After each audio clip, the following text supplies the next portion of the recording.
I am sure sports. You know me there, I'm coast to coast representing. I mean, I say this is righteous representing for Omar. You don't know, come get your sports over here from near and far. Boy.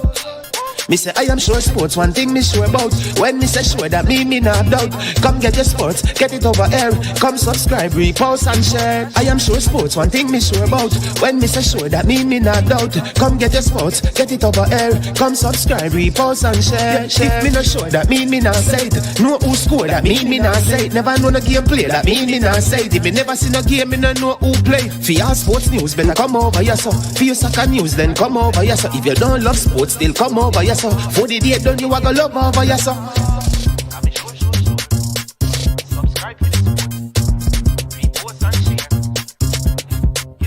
So when it comes on to behavior concerning football, Jamaica is decent. I am sure that if we can get all of these things done, set in place by the end of April, it gives us enough time before the World Cup campaign. Not afraid of no Brazil, no Argentina with these crapper players. We are good enough. Remember, like, subscribe, share. Listen, comment, let me know what your thoughts are.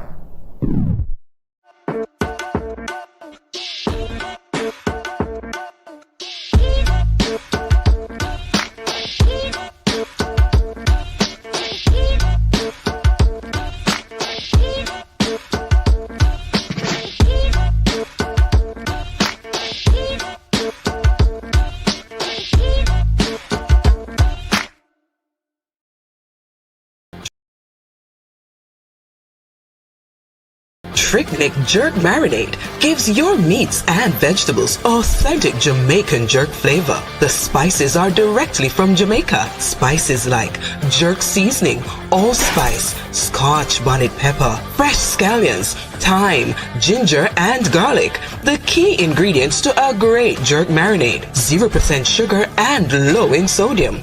You want to try it?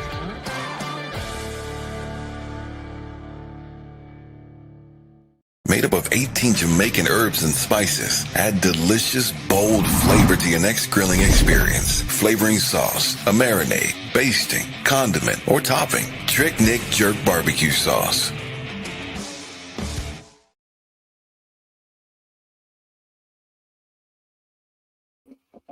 All right. Can you hear me? Check. I have not done this in a while, so let me know if you're hearing me clearly and if you're seeing me clearly. Welcome to I Am Sure Sports. I am Manny's man. Oh, what a joy and pleasure it is to be with you on this fantastic day. It is the day that the Lord has made. Come on, people. Oh, God, let us rejoice and be glad in it. It's my absolute pleasure to be with you. Welcome to the platform. As usual, we do the regular things. If this is your first time on the platform, please, we ask you to hit this like button and also subscribe to I Am Sure Sports. Also, we'd love for you to share the content with others so they can know all that we are doing and all the fantastic content that we are putting out. You may not be seeing a whole lot of us online and on the platform, but nonetheless, people, we put out good stuff. We put out things just for life change and to benefit people. We are transparent, open, and honest. All right, but we also operate in integrity, and we respect people, even while we may have reasons to complain and argue and to make ourselves clear. We do that in an honorable and respectable way. All right, big up to those of you who are here early. I see Daniel Smith, bless up yourself. All right, big up man like Cranky, Chris King, Donovan McGrowder, bless up yourself. Cranky says, first thing, as he got in. I wonder what we do, Lord of mercy, when Cranky said that, problem, and troubles and crosses and trials, I wonder what me do. Wonder what me do, Cranky. Mexi.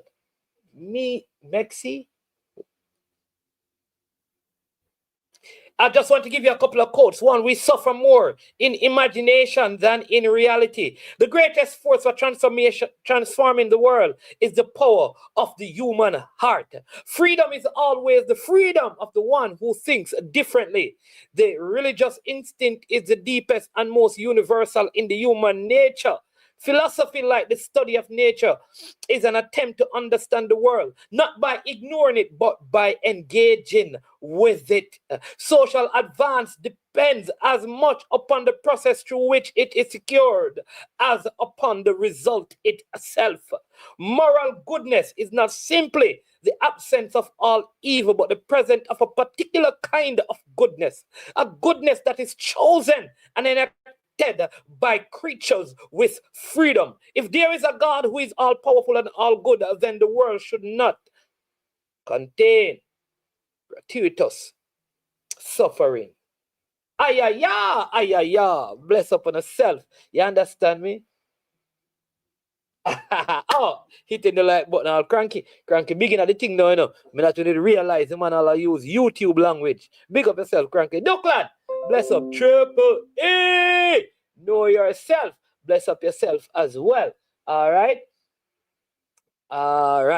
Yeah, man. Quick question from Know Yourself. Before we get into the question, Know Yourself, you can put it in, but I have some things I have to do. Firstly, let me just touch on the topics. All right. Bonus and Brata, Arsenal 5. Yeah, man. What I talk about? The other team, 1. Yeah, man. Arsenal, back at it again. Yeah, Martin Odegaard back in the starting lineup. Things looking up and up for Arsenal. You understand me? Liverpool plays Madrid today. All right. According to the Bible, Know Yourself says, according to the Bible, are we going to heaven or is God's people staying on earth? All right, there'll be the scripture teaches right now that there is a new heaven and a new earth. So all that we see now in the world, not just Jamaica, but the world, the entire universe, all the galaxies, all the planets, everything will be destroyed. So wherever the called out ones of the Lord are going to be, it will not be in this present place. If you understand scripture, everything is going to go back to what it was before the fall of Adam and Eve. You understand me? What God had in the Garden of Eden before the serpent tempted and deceived man and woman and caused them to sin is what is going to be. So the new heaven and the new earth is like we're going back to what we had in Eden when there was no sin. That is what the end looks like. So when the Lord returns, all of this that we have will be destroyed. The dead in Christ will rise to meet him. You understand? And those who are alive will be caught up to meet him in the air. That's what scripture teaches. I don't know if that is enough for you. Big up, Dre. Ross, a.k.a. Drew Fortes. Jerk, what about the millennium spoken of? Jeremiah, the prophet, says, what about the millennium spoken of? What about the millennium? I want to have some religious soft talk. That is good. Yeah, talk, right? So does that answer your question yourself, right? So there's a new heaven and a new earth because everything will be destroyed. You understand me? Yeah, everything.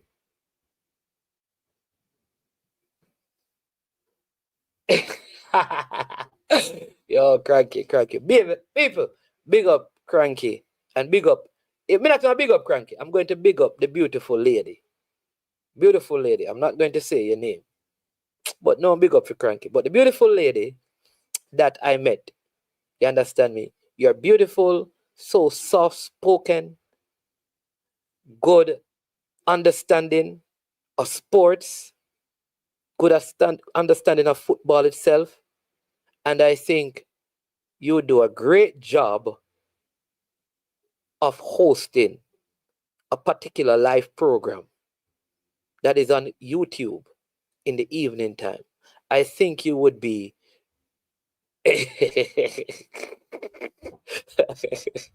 think you would be a fantastic host. I'm not saying that you do a way better job than the present person who does that program, but I'm just saying that I think you should.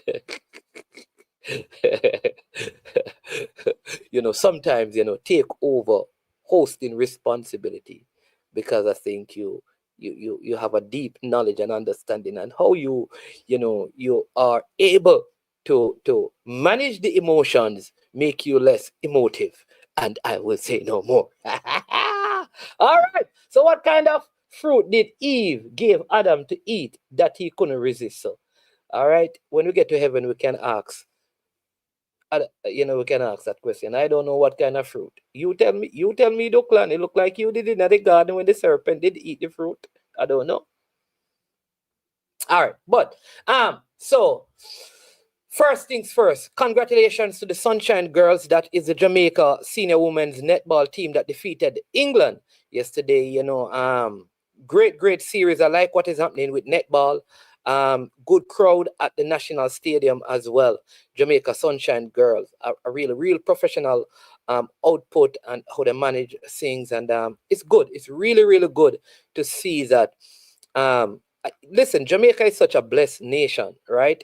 No joke, right? Because we do well in track and field. Jamaica continues to do well in netball. I say on the female side, we have done well in football as well, and we are doing well on the male side. And I think sometimes we are used to like gold medals so much that we don't take time to really celebrate the success we have had with all our shortcomings, because certainly in the field of sports there are many shortcomings. I think about even our national stadium. Recently I saw a video on social media where a couple of patrons at the game against the USA have actual videos and pictures of centipedes crawling out of the cracks in the seating in the bleachers area. And I mean, that's bad. That's not something that we should be proud of as a nation. So you have all of that, because all that requires, is just some pest control, and that could have been dealt with. Right, we saw in an earlier game where several cars were broken into, and that was addressed, so we didn't have a replay of that. The point I'm making, though, with all of these shortcomings, the poor infrastructure on the world stage, we continue to do well. Our regional cricket team also did well this time around as well. So kudos that a nation with such great adversities and trials and poor management of resources and limited resources continue to produce world-class athlete. All right, and so that is fantastic. And so big up to the Sunshine Girls. Shamara Sterling, I think her name now is Humphrey, because she's married, is the captain of that team, and she's doing well. And so big up to the Sunshine Girls. All right, had to do that, but also had to address the fact that the resources that we have in terms of the infrastructure that we have to do a better job of managing them. Right, we have to do a better job of managing what we have and taking care of what we have. I think people can appreciate that we may not be able to have certain things right now, but what we have, certainly we can do a whole lot better in terms of how it is cared for and dealt with. Same thing with Sabina Park. I think the state of Sabina Park can be a whole lot better than it presently is. Same thing with Catherine Hall down in Montego Bay. And we just have to do better as a people in managing what we have as we seek to add more infrastructure development in the field of sports. All right. Recently, the Jamaica College goalkeeper, Tawayne Lynch, I normally don't do a lot on this, but when the Dintil incident happened with the officials, I was on the side of the officials in terms of the strong action that needed to be taken because of undisciplined. That's one way you can say the word, or indiscipline. Now, Tawayne Lynch is a Jamaica College goalkeeper. There was a clear error. The player was punished because the player was red carded. So he got a red card. All right. Now, the red card is justified because he handed the ball outside of the box, outside of the box, in the referee's opinion. Replay showed that it was an incorrect decision, right? And the proper thing to have done is to say an error was made and rescind the red card so the player would not miss any game. Obviously, because it was clear, the player, after the game, said something to the effect of thieving referee, suggesting that the referee, the official, were robbing Jamaica College. And the player should not have done that. Should not have said that. Remember, he was already red carded for the on-field action. Now, he has been handed a 3-match ban for what he said to the official. What I want to know is this. I hope when a player in the Premier League from any team say thieving referee, this become the standard, that every single time somebody say thieving referee, there's a minimum 3-match ban. I believe that they were trying to establish something, but they picked the wrong moment. I think what has been happening is that many people have been complaining that certain schools have been getting certain privileges, or they are not being punished for equivalent activities when it comes on to other schools. So what that means is that other schools do things and there's a heavy-handedness.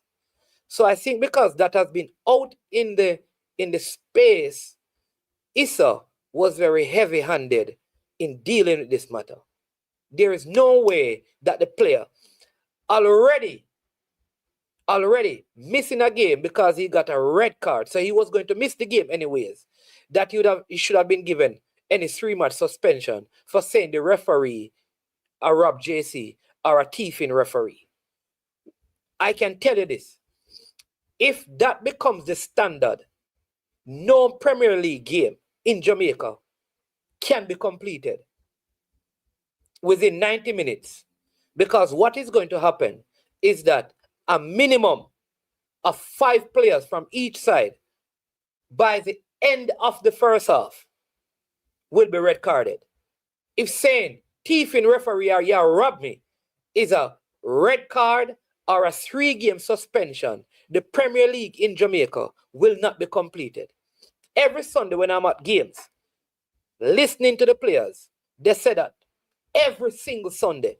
They say to the referees, the assistant referee. So if the standard is, if you say thieving referee, you are rob me side, that is a 3-game suspension. I guarantee you that there will be no Premier League game completed in Jamaica because they will not have enough players on the field to complete the game. I think it is wrong. I think an error was made because the player already got a red card. If the infringement, because here's the other thing, if it is so bad that the player gets, and listen, I'm no supporter of Tawayne Lynch, but right is right. I don't support Jamaica College. And I side with authority when it's right.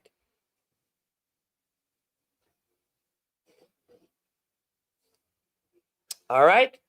So watch this. If it is that the infringement was so severe to the point that it warrants a 3-game suspension, Jamaica College is on probation, so they should be kicked out of the competition. If the infringement is so serious that the player having already received a red card for a clear error by the official. Not blaming them because you're human. You make errors. All right?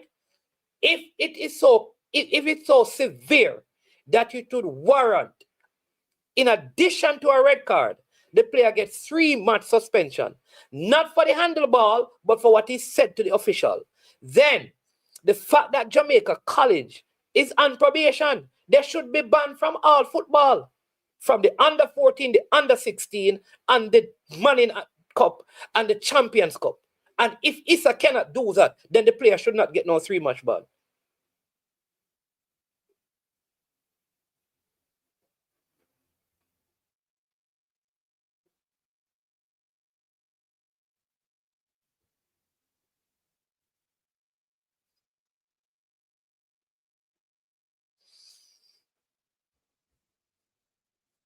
All right. So let me get this. Listen. No, let me say, I'm no fan of the player. In fact, I don't think the player, because the player is a Premier League player, registered with Mount Pleasant. All right. So I said, Jason Goon, big up yourself. He said, should schoolboy footballers and JPL players be held to the same disciplinary standard? The laws of football. So if that was a JPL player, he would have been red carded. The laws of football, the laws, not rules, the laws of football don't differentiate. Is it according to the law? Or this is, you're a schoolboy, so you're not supposed to say. So are we saying that the reason for the suspension is that schoolboys are not supposed to say a person is a thief if they believe that the person is stealing? So that is the stand. Because if that is what we are saying, then fine. Let's say that. So school kids are not supposed to say certain things in sports. Is that what we're saying? Because if we are going by the laws of football, then it applies. And if this is the law of football, that if you call an official that, so is it right for an adult to say, yo, referee, you're a thief, you always a rob Mount Pleasant, and no sanctions? So if this said player were playing in the Premier League, right? If this player were playing for Mount Pleasant that he's registered to, and he said to the same official, referee, a thief, a Robbie Arab Mount Pleasant, should the player still receive a 3-match ban, or this only apply to schoolboy football?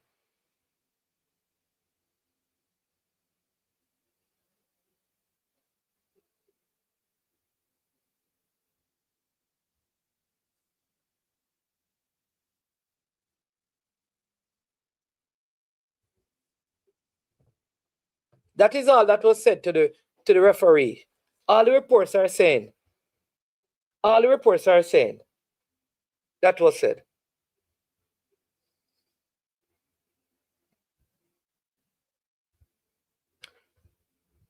So fine. So we are talking about schoolboy. This is what I don't. Big up yourself, Crispin. Here's what I don't understand. If we are saying that we need to hold schoolboy footballers to a higher standard, I agree with you. So if adults are in the school, adults are in the schools who engage these teenagers, why are we not holding the schools to higher standards? Why the only people that are being held to standards are only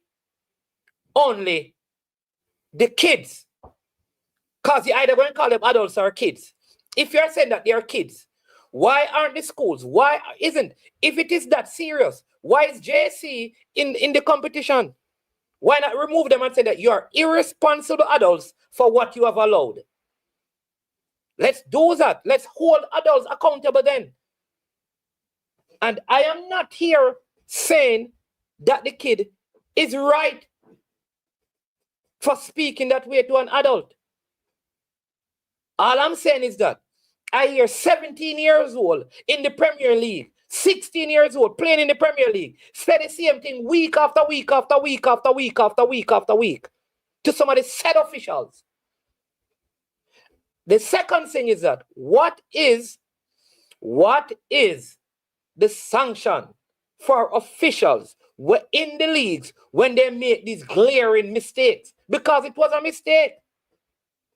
The player should not have been recorded, which led to the player's action. So why are kids the only people being held accountable? We did it to Antonio Watson. I can go on and on and on. Too often, when kids in school who participate for schools, who are brought to the schools by administrators, do wrong, the schools are not held responsible.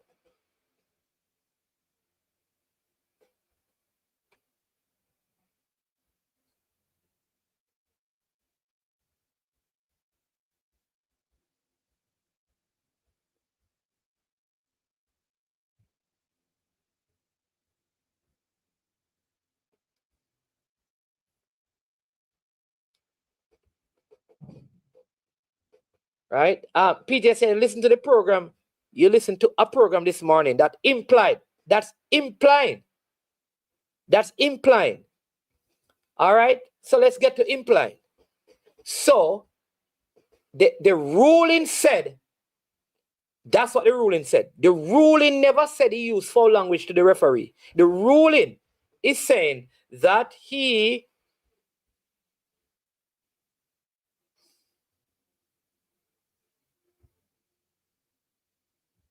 but you will not, you understand me? I don't see where it said that. I get a, and in 3 minutes time I can call him, because there's lots of comments coming in on this, right?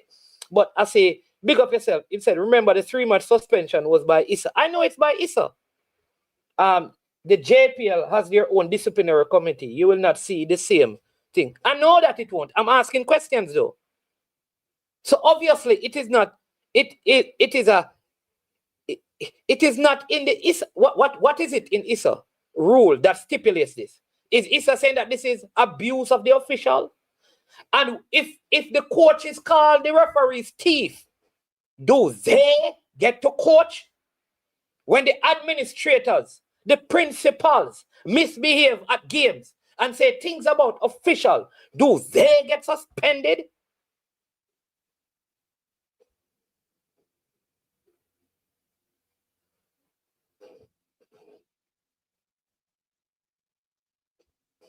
Do they get suspended? So principals have said things. One principal came out in the newspaper and spoke about ISSA. Was he suspended? The Manchester principal spoke about ISSA and some of their practices. Why wasn't he suspended? Because that was after a game when he shared those sentiments, referring to them as being corrupt. If a player said the same thing, he would be banned or suspended. What is the difference?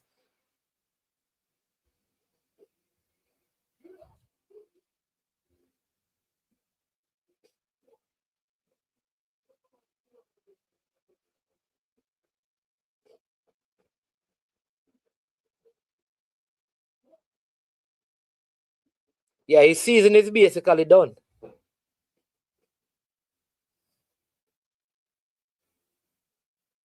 Basically done. That's it. I mean, Mark, you like, I'm not a JC fan.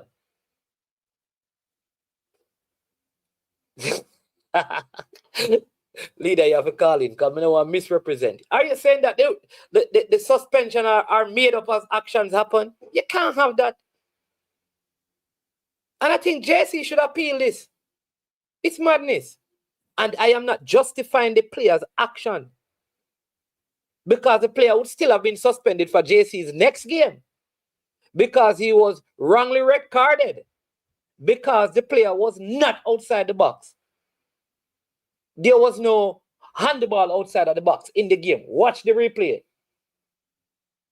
That's what I'm saying. What I'm saying, Duckland, of course, the principal is part of ISSA to some extent. And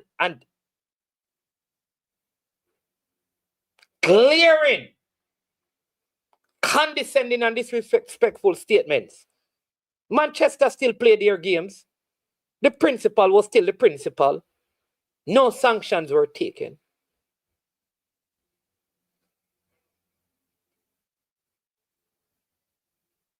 The player should not have been red-carded in the first place.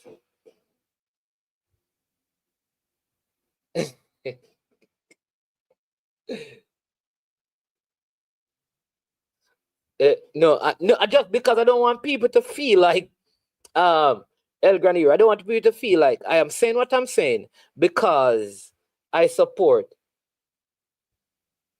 JC. I don't. In fact, good for them. In fact, I'm not a fan of the player because I don't think the player should have been in school in the first place. Because a couple of seasons, remember, I know this player cost JC some points at the start, I think, last season. This player's gone through a lot with ISSA, you know. Because remember, the player had to sit out, you know, because of some heap of school movements and things. So I just feel like the slightest thing done would have led to something. Because I am telling you, I am at games and see other players say the same thing. At Draxall this season. And those red cards were justified.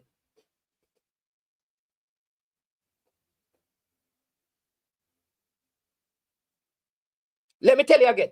I see red cards issues in schoolboy games at Draxall this season. Justifiable so. And Utah call referee thief after the game and run him away. And after his 1 game suspension, he played again. Not going to talk with school, I wish player.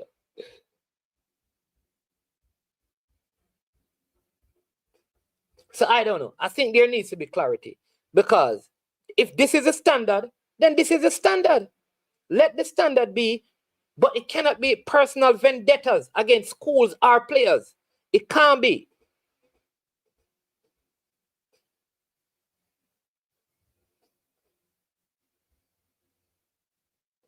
Yeah, listen. I have a problem with any person bleaching. Not just a player, but any person bleaching. All right? But really and truly,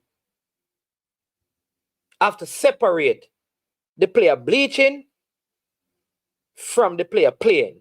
2 different things. Not because in bleach mean that he's a terrible youth. And this should happen to him. I have a problem with JC. Have a next player that is here is all Cornrow. Very good player, attacking player. I don't like that. I don't like that. But if he's treated wrongly, he's treated wrongly. Whether his ear is Cornrow or not. I know that when I was going to school, the ear couldn't even hide. No man can go to school anyhow.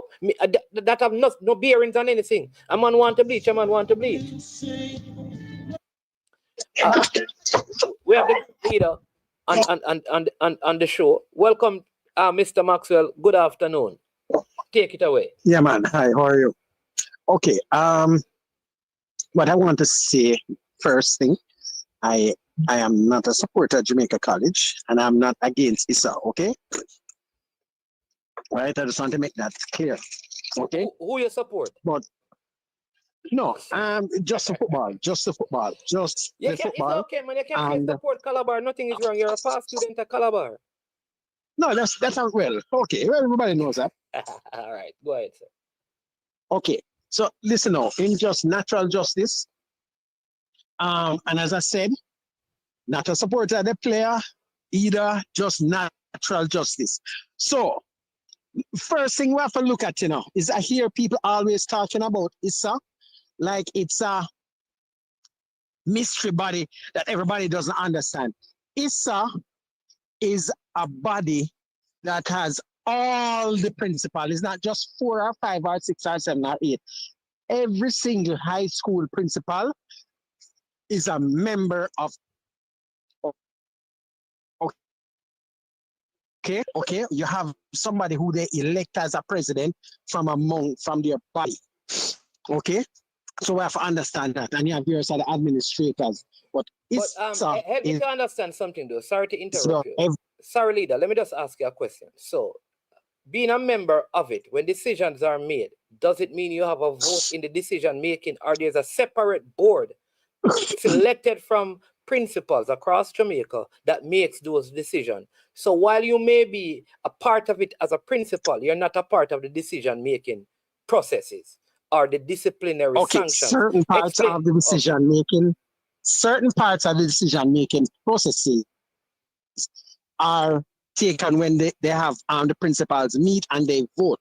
So when they are changing certain rules, making certain modifications, right? These things are taken to the vote, right? So everybody will have their say. Okay, so as I said, it's a elite select group, right? That's there. Okay, that are made members of ISSA. Okay, so it's a private club. Let's get that part clear also, right? It's literally a private club, right? And they elect an executive. They elect an executive from that grouping. Okay, so let's just get that clear. It's not a secret society who nobody knows. Once you are going to participate in school competition, you enter. That's the only way you can enter. Okay. Yeah. Hello. Yeah, man. I'm Okay. listening. Yeah. So okay. So listen now. One of the things that happens now is that these are school principals. They are educators, right? And who are administrating. They are not sports professionals. Okay. So they'll have a disciplinary committee and so on. And it's a lot of things that they do when decisions are made. They are not in the. It's going to be what happens. So a lot of things when they go to the players committee, decisions will be made that are not set in stone. That okay, if this youngster has a red card, he automatically gets a 1-match suspension or 2 or whatever. They cater it. So depending on how it is, it's catered. And if you notice, and there are sometimes things that happen that they probably didn't foresee these things happening, and then that's when the various punishments come up. Okay. Yeah. So there's one thing, however, though, I'm going to say this here, and I'm going to just make it clear. I have no problem, sir, because the president is my personal, very good friend. But I think they need to have, even though the thing is, it's not a professional body. That's another problem that we have there, So we can't use the professional rules to say regulate and manage their thing, because these are amateur athletes. So these are school students first. So certain things that somebody will get away in the Premier League, right? Even though they are the same youngsters in school, but they are in a professional environment, you might get away with there. But they are trying to make these young men, young women, just like if you're in school, you do certain things there, you can be suspended, you can be sent home. In the real world, nobody can trouble you. You understand? So that's one of the things that people have to understand. Like, certain schools will have rules say that you can't carry your hair a certain way, even though that's gone out now. If you go to your work, it's changes. There are different rules, right? So they are basically putting the amateur school rules, and right. it understand that evolves. I understand that part, right? Because I'm not here to discuss like bleaching, because really and truly, I don't think bleaching or cornrows or locks or afros or tight pants or big pants affect learning.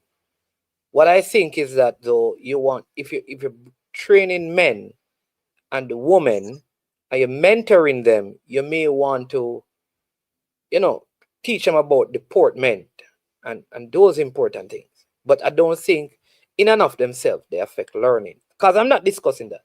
What I want to know from you is what part of a rule says if a player in the sport of football says after a game, after he has been red carded already for a clear error by the referee, and he says, "You're robbing my team," that a 3-game suspension separate and apart from the red card he received, is warranted. That is what I'm struggling with. Because Okay. as far as I am concerned, I hear that at JPL games every single week. And I've seen and heard it at schoolboy games as well. Yo, you're thief of a robbery. People say that during the game. Even at schoolboy game this season. But when Dintil and Ochi play, players were on the field saying, I robbery that referee, a thief, you're a thief with. Yeah, but hold on. Let me tell you what I think I know. Is that an offense? Hold on now. Let me tell you something that I know. Because this even goes back to the thing there with the Dintil youngster. Things that I know, and I've seen it in the rule book, that you will, once you get a red card, you will have to face the disciplinary committee of ISSA, where it's in there, where you can have further sanctions put on you. It's there in the rule book. I know I've seen that part. So that leaves it open. They could basically give you 10 matches, whatever. So that is like floating and it's there. So depending on the severity of what happened and the referee's report, technically can give you anything that they feel that they want to. Because remember, it's their private competition, you know. Right? So it's actually in there that you must meet with the disciplinary committee once you get a red card. It's there. It's in the rule books. So you can check that one. I know that that's a fact because I have seen it there. So that they will hand down their judgment. So after that, even though you're going to get the red, they can basically say, we're going to give you 6 matches after that. So in this youngster's case, technically, his season is almost up. Maybe he might, if they go to the Oliver, see, they can have 1 match or 2 matches more, but technically season is over, yes. My opinion, I think ISSA did that deliberately, because I know it would empty the season. That's just my personal opinion, you know, but that's another thing. Right? Because there are other issues I think that... So let me read, right? Because remember, saying the player was already red carded. This is after the game. So let me read. Let me read this, right? Ahead of their crucial Champions Cup semi-final against Hydel at the National Stadium today, Jamaica College head coach Davian Ferguson says the school has been oppressed, quote, open and close quote, by ISSA for years, following a decision made to suspend their Reggae Boys under-20 goalkeeper Wayne Lynch for 3 games. On Friday, JC beat McGrath 2-0 in the quarterfinals at Mobile Sports Complex, but played most of the game with 10 men as Lynch was sent off by the referee in the 15th minute for a deliberate handball outside the box, despite television replay showing he was inside his area. The Jamaica Observer understand that ISSA's disciplinary committee upheld the 1-match ban and further gave Lynch an additional 2-match ban after he reportedly used profanity in the locker room after he was sent off. All right? So when he was sent off, he was in the locker room. This is 15 minutes of the game. So the referee never out there. The referee never there in the locker room. With JC in contention for the Champions Cup and the Manning Cup, it means that Lynch will be missing for the semifinals of both competition and potentially the final of each if JC are to qualify. Ferguson told the Observer that he wasn't surprised by ISSA's decision, as he said the school has been constantly scrutinized over the years. I have been faced with these types of situations in my years of coaching, he said. I've always been targeted.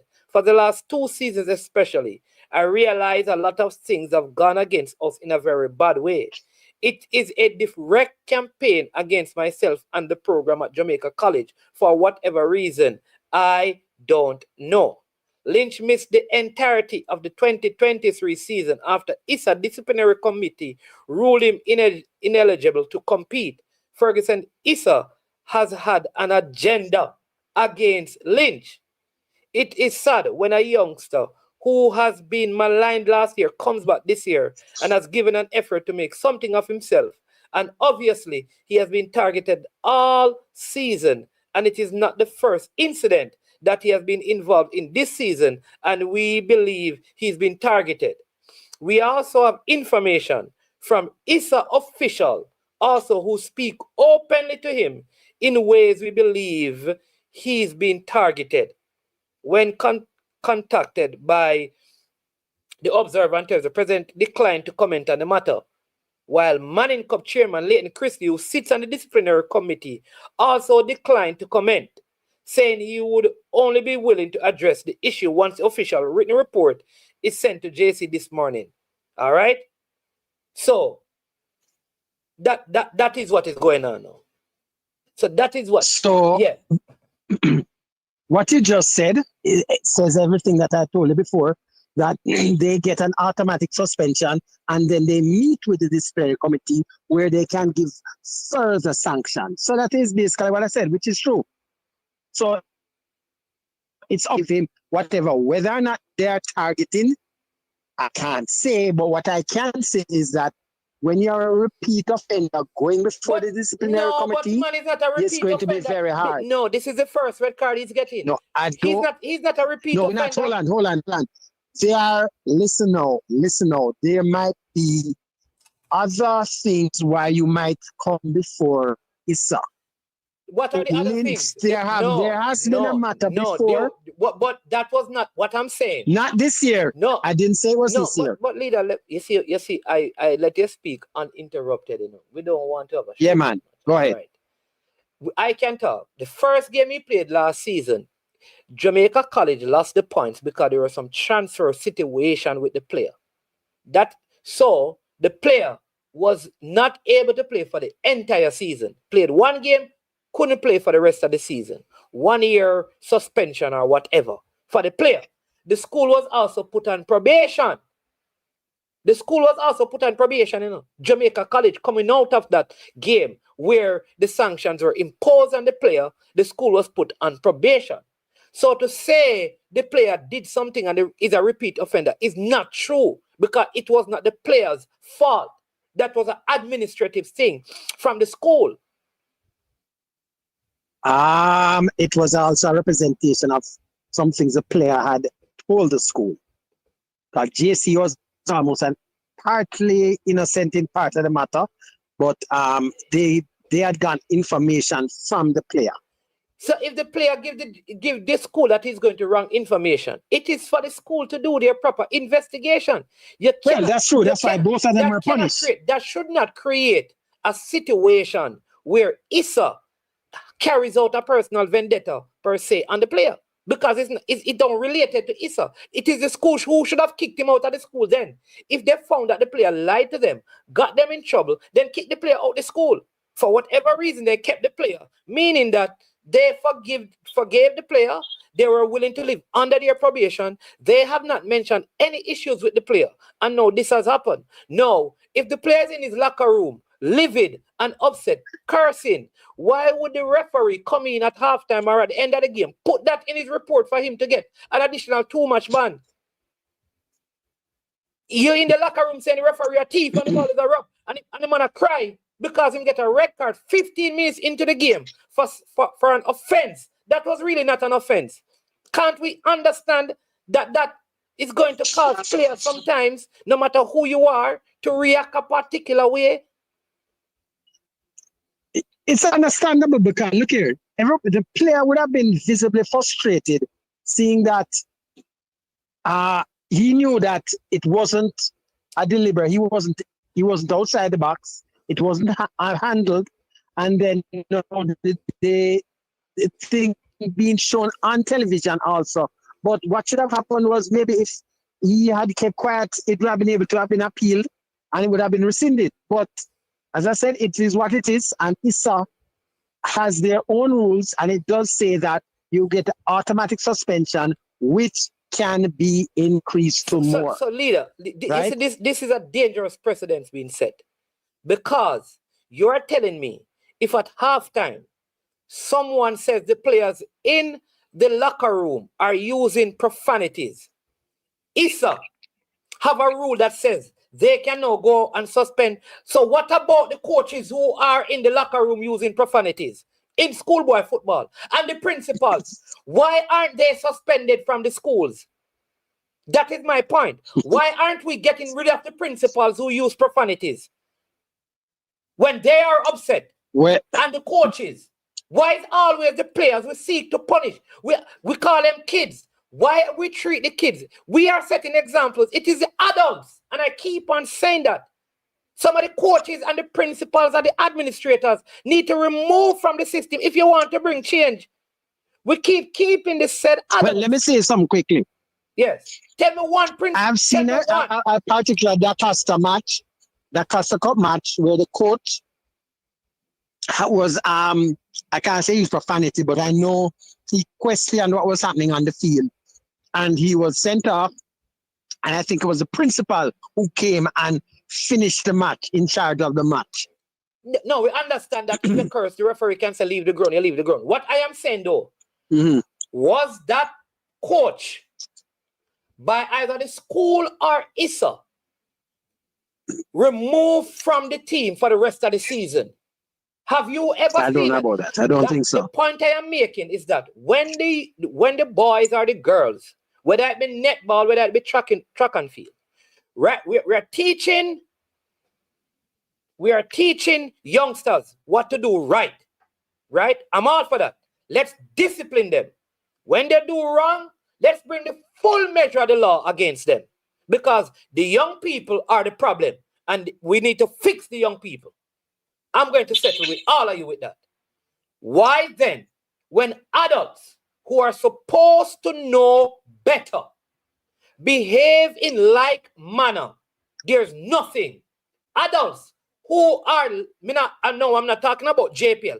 I'm talking about administrators and coaches, even telling players profanities. Why there are sanctions for them. They remove them from the program. Whichever program it may be, I've seen that happen. Number of schools. Somebody would have to tell me, which coach was removed. I can tell you. Give me one. Okay, I can give you a Calabar. There was a particular coach. Very, very, he was well. He was doing fairly well. The team went on the last time the team actually went on a winning spree going into the Champions Cup. After the following year, there were some issues with himself and the school, and his contract wasn't renewed.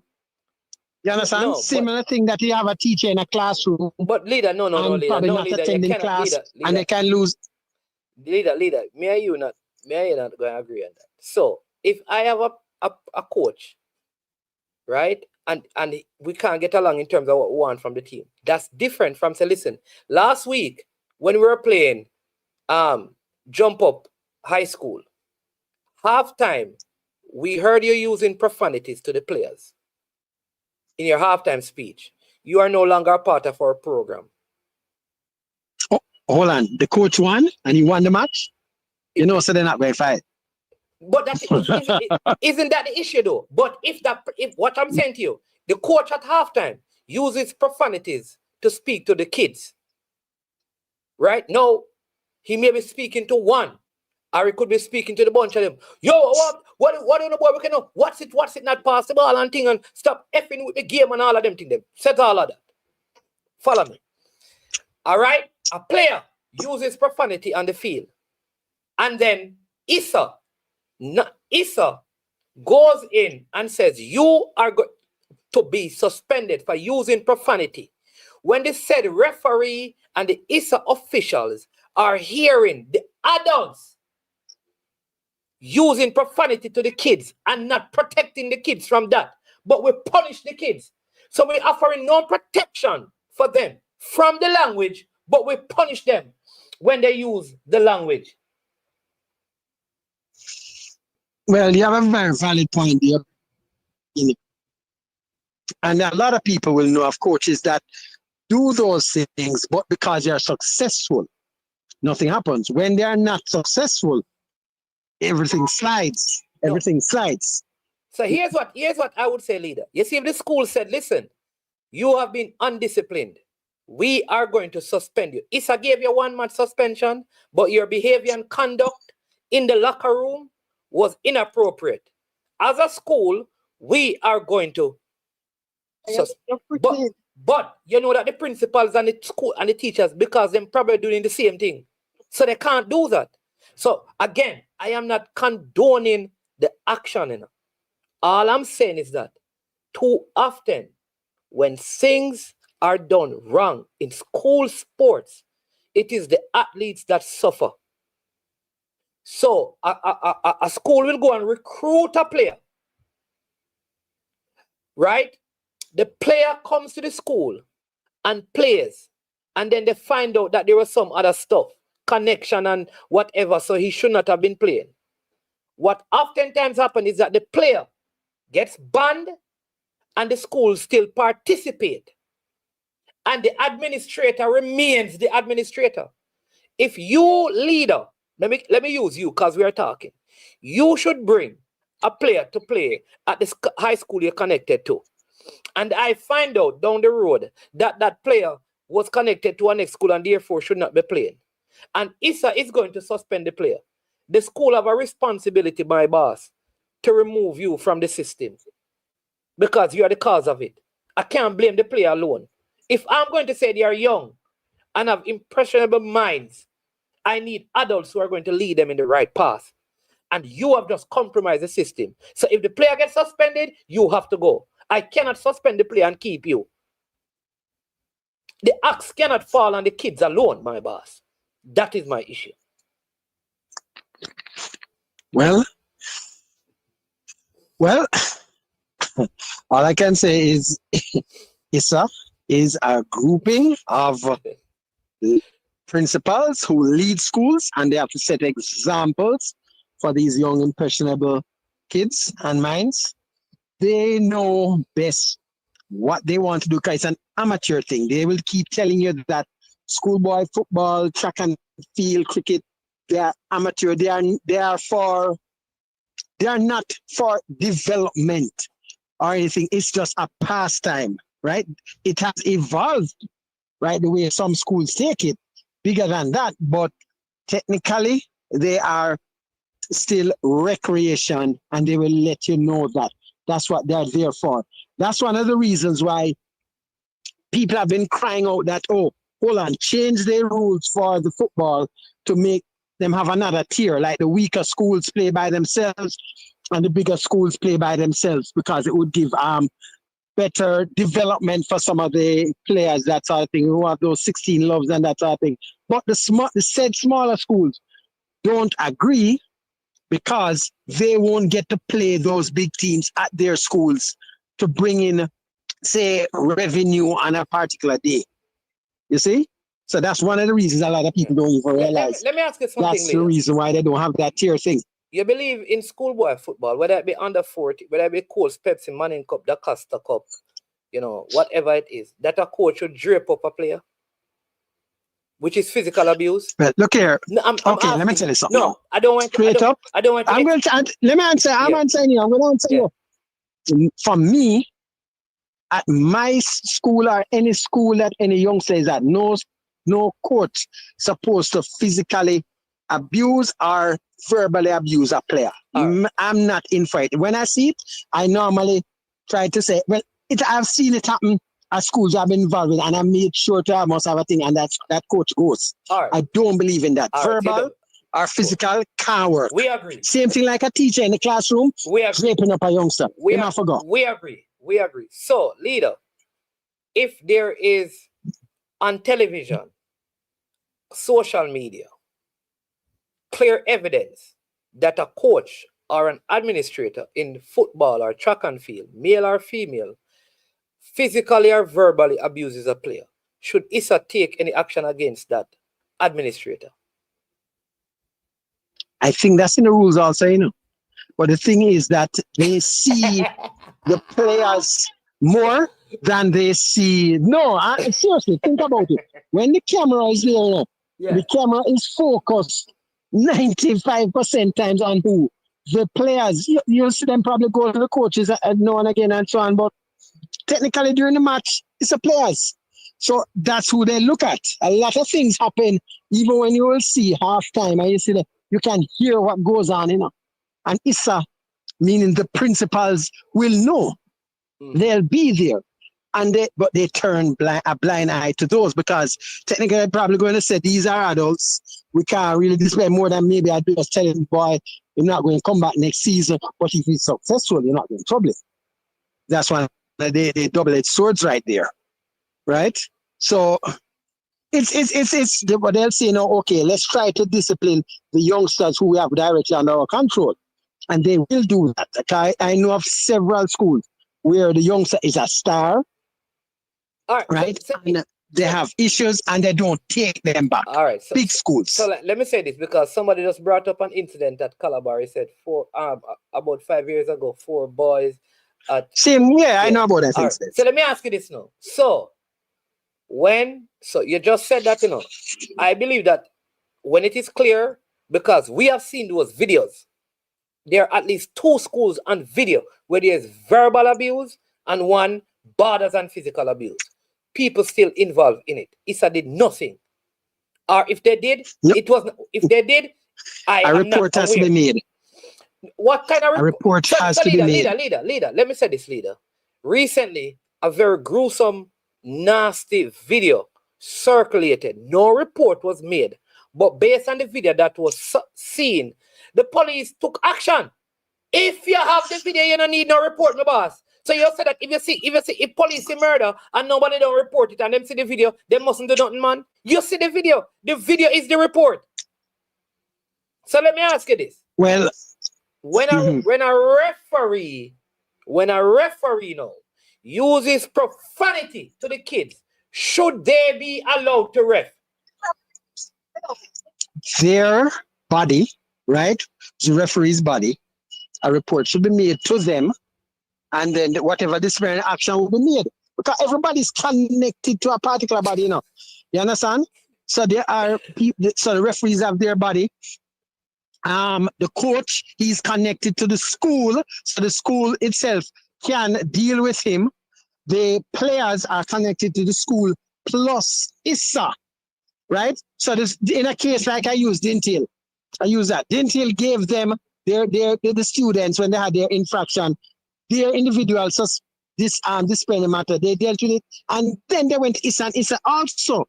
So you understand? So what I'm saying, here's what I'm asking the leader. So you're saying ISSA can intervene like they did based on the referee's report and suspend the player. What I am asking you is that when referees use profanity on the field, when kids are there playing, does ISSA have the power to suspend the referees? No, but they can report them to the referee's body. Or they can basically ask. And the referee body said them not suspend them. What they can ask them not to. And them say no. Not to send that referee to do any man. Them say no, we are going to send all our referee anyways.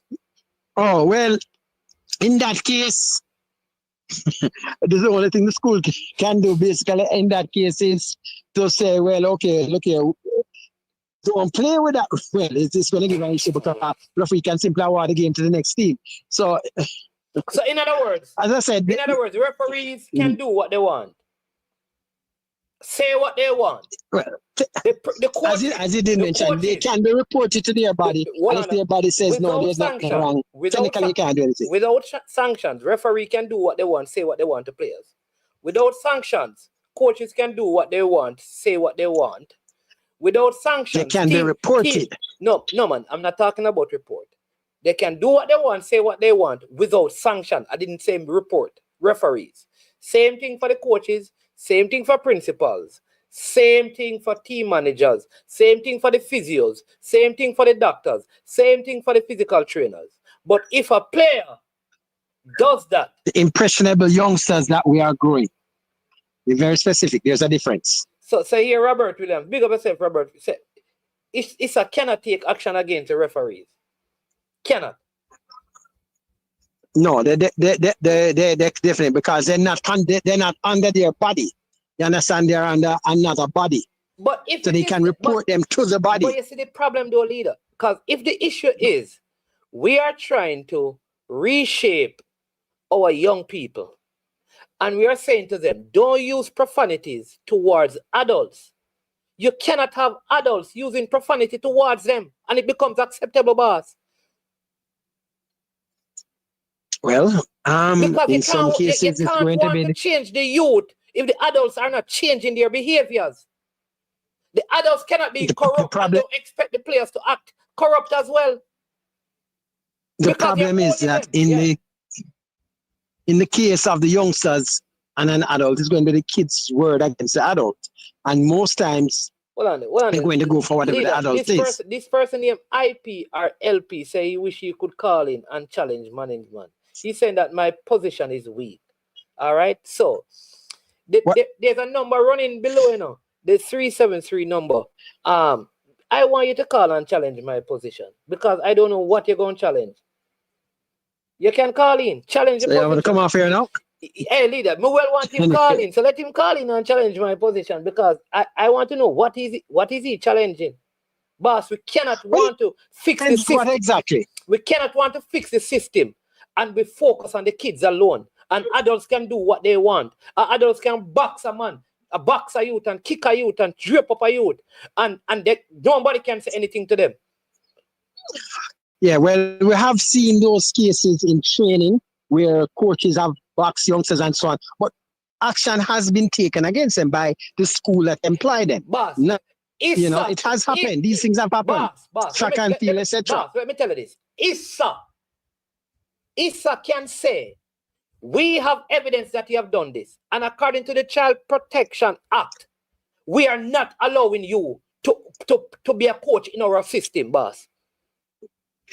ISSA can and do those that. Things, well, the individual schools, they can do things as have not individual schools. Above, you cannot tell me that ISSA cannot stipulate.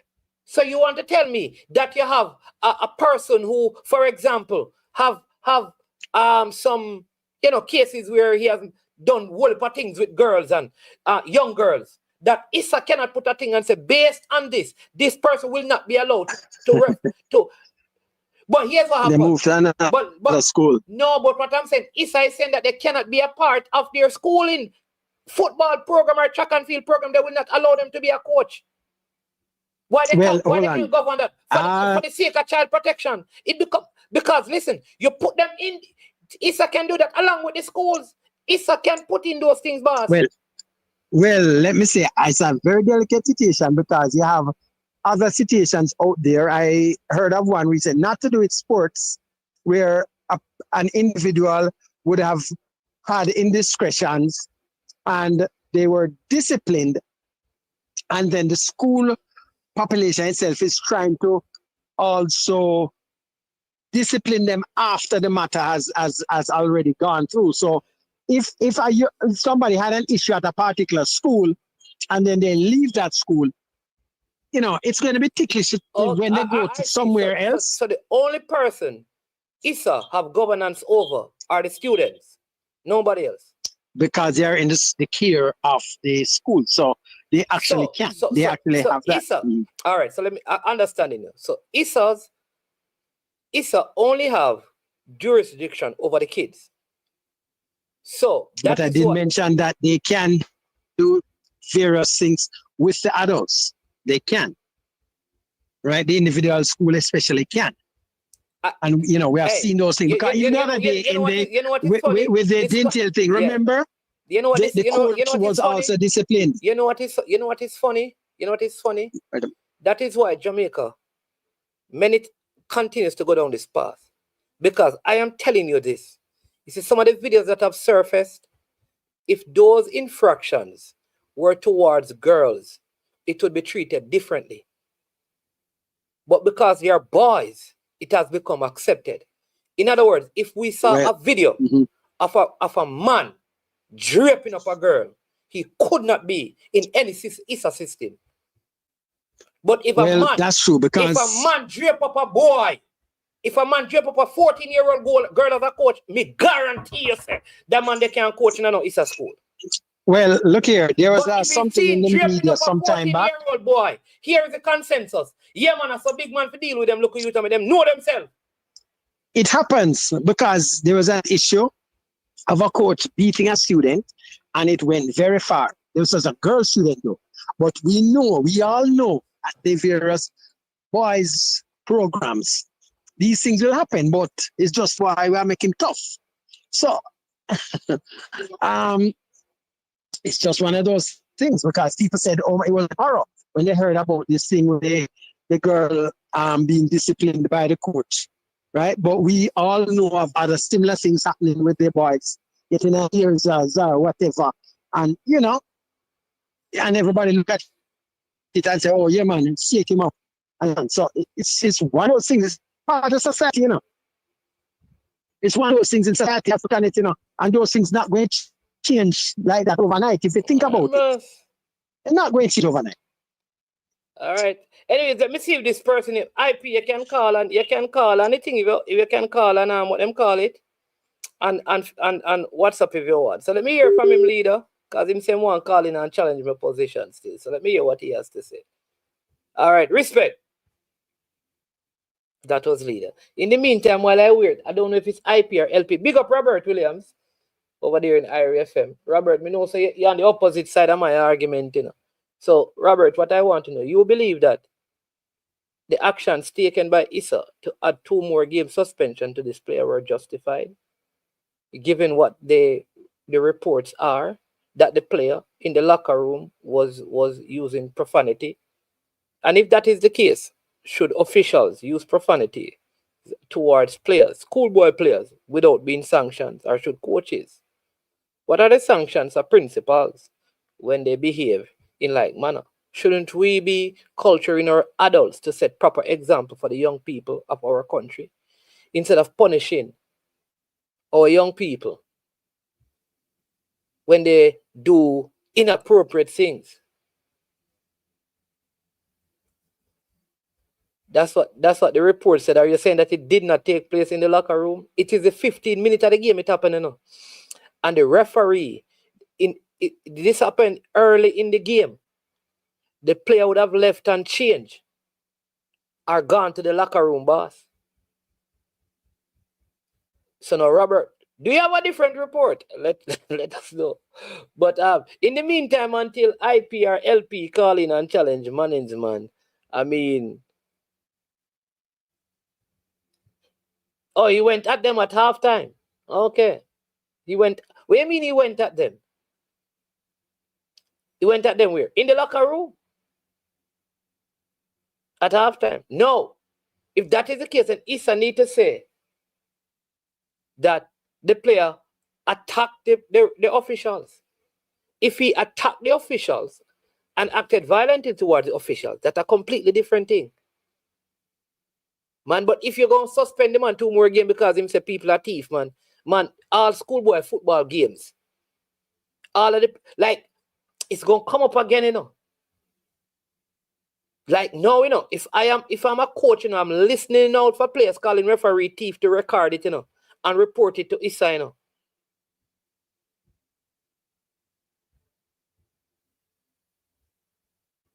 All right, well, I see a different report. I'd love to hear from the referee, but referees don't speak to people. At least not in Jamaica. Referees don't speak to people. You realize that no matter what happened, referees don't speak to people.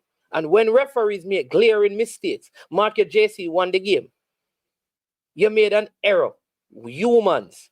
But you have to, the consequences of your error could have been more severe. Unwarranted. And I think it sets a bad precedence, El Granero. People hit the like button, subscribe and share. Listen, I also want to big up Cavalier and Speid.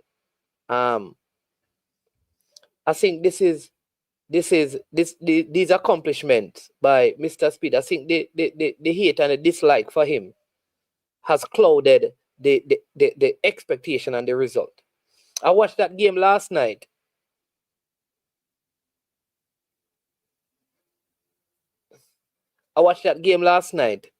And while Cavaliers didn't do a lot of attacking in the second half, but their defensive discipline and how they kept their shape must be commended. because generally one of the patterns of Jamaica football over the years is the undisciplined play. All right, we have a caller calling in. All right, good man. Good afternoon, caller. The one who called in same one too. Good afternoon. This is IP. IP, yes, man. You say you want to challenge my position. All right. What first? Let the people know what position you're challenging. Go ahead. The position about why the youth get the extra suspension. Okay. We are all aware that once you're in the sphere of the arena of play, you're governed by the rules of football and the competition, right? Absolutely. Good. So whether you're in the changing room or on the field of play, there's a certain time before and after the game that you're subject to the actions of the game and the referee. Am I wrong? Absolutely right. Good. So if during that time, whether you were red carded or not, whether you're in the changing room or in the field of play, if you do something that contravenes the rules, you are subject to the rules of the game. So this young man, whether out of frustration, for me, that costs bad out. The problem we have is that somebody hear him and report it. So he is going to be subject to further discipline. We know that it happens in amateur sports. It happens in professional sports. We see it all the while in Premier League. You have certain EPL coaches that when them game done and they remonstrate at the referee, don't them get fined? No, man, I'm listening. I don't want to interrupt you. I want to make a case. So what I'm saying is the young man contravened the rules, whatever rules ISSA has, but must have contravened the rules during the time of play. So they took disciplinary action against him. Now, whether we want to agree that them should have given 2 days extra or no day extra, they took the action. The only other thing before I finish is, you see, if him never do what him do, and JC appeal and the video show that the referee made a mistake, then would have probably taken the suspension for the 1 game. You know? But he added to it with the bad words. So he's in the sphere of play. The game is still going on. So he's going to be subject to any disciplinary rules. That's my position on that point. All right. So let me give you my position. All right. So the player wrongfully red carded, which is a 1 game suspension. Yes, we all agree on that. 1 game suspension. All right. So if you believe that what he did afterwards warrant 2 game suspension, then let's go back to the card. The card was unwarranted. So rescind that 1 game suspension then. Because you have separated the charges. Yes. You have given him right. So I agree with that. All right. That's number 1. Number 2, if the player uses profanities and says, like the report says, referee are thief. However, you know, Jamaicans are very colorful. I am not saying I'm not saying the player is right. I'm saying the player is wrong. However, when you have other officials doing the same thing, they're also being governed by ISSA in ISSA competition. Why aren't the same actions taken? But every time the kids commit these said infringements, there's a heavy-handed nature in how they are dealt with. I also made a case that this is not the first time I've heard players calling referees thieves and using profanities. But why isn't it kind of strange that the only time this has surfaced where a person has called a referee thief and used profanity is this particular game, when it has not been seen, when we have other evidence of games that I can show people this season where players got red carded and used profanities and they just missed the game. So it does come across.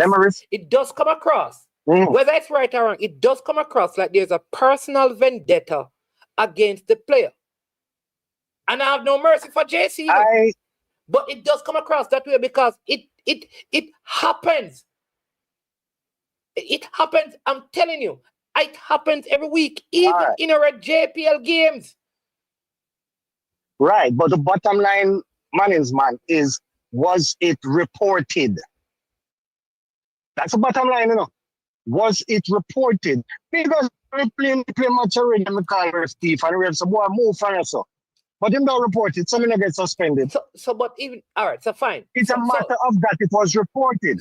It was not reported. So the referee can report who he wants to report, and who he doesn't want to report, he doesn't report. It's same choice. This is his report card. This is match card.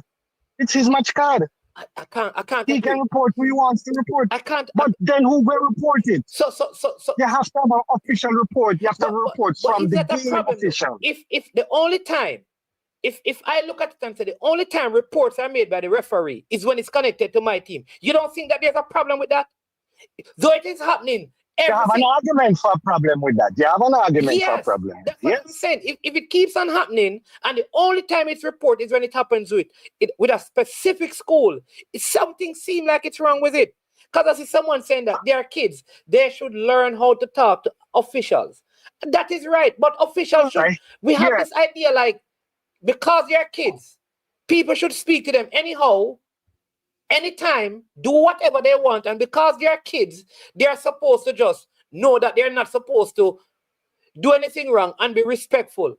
They are kids, but they have feelings. You cannot have adults who are supposed to be raising up young men, dealing with them a particular way. I agree with you. Yeah.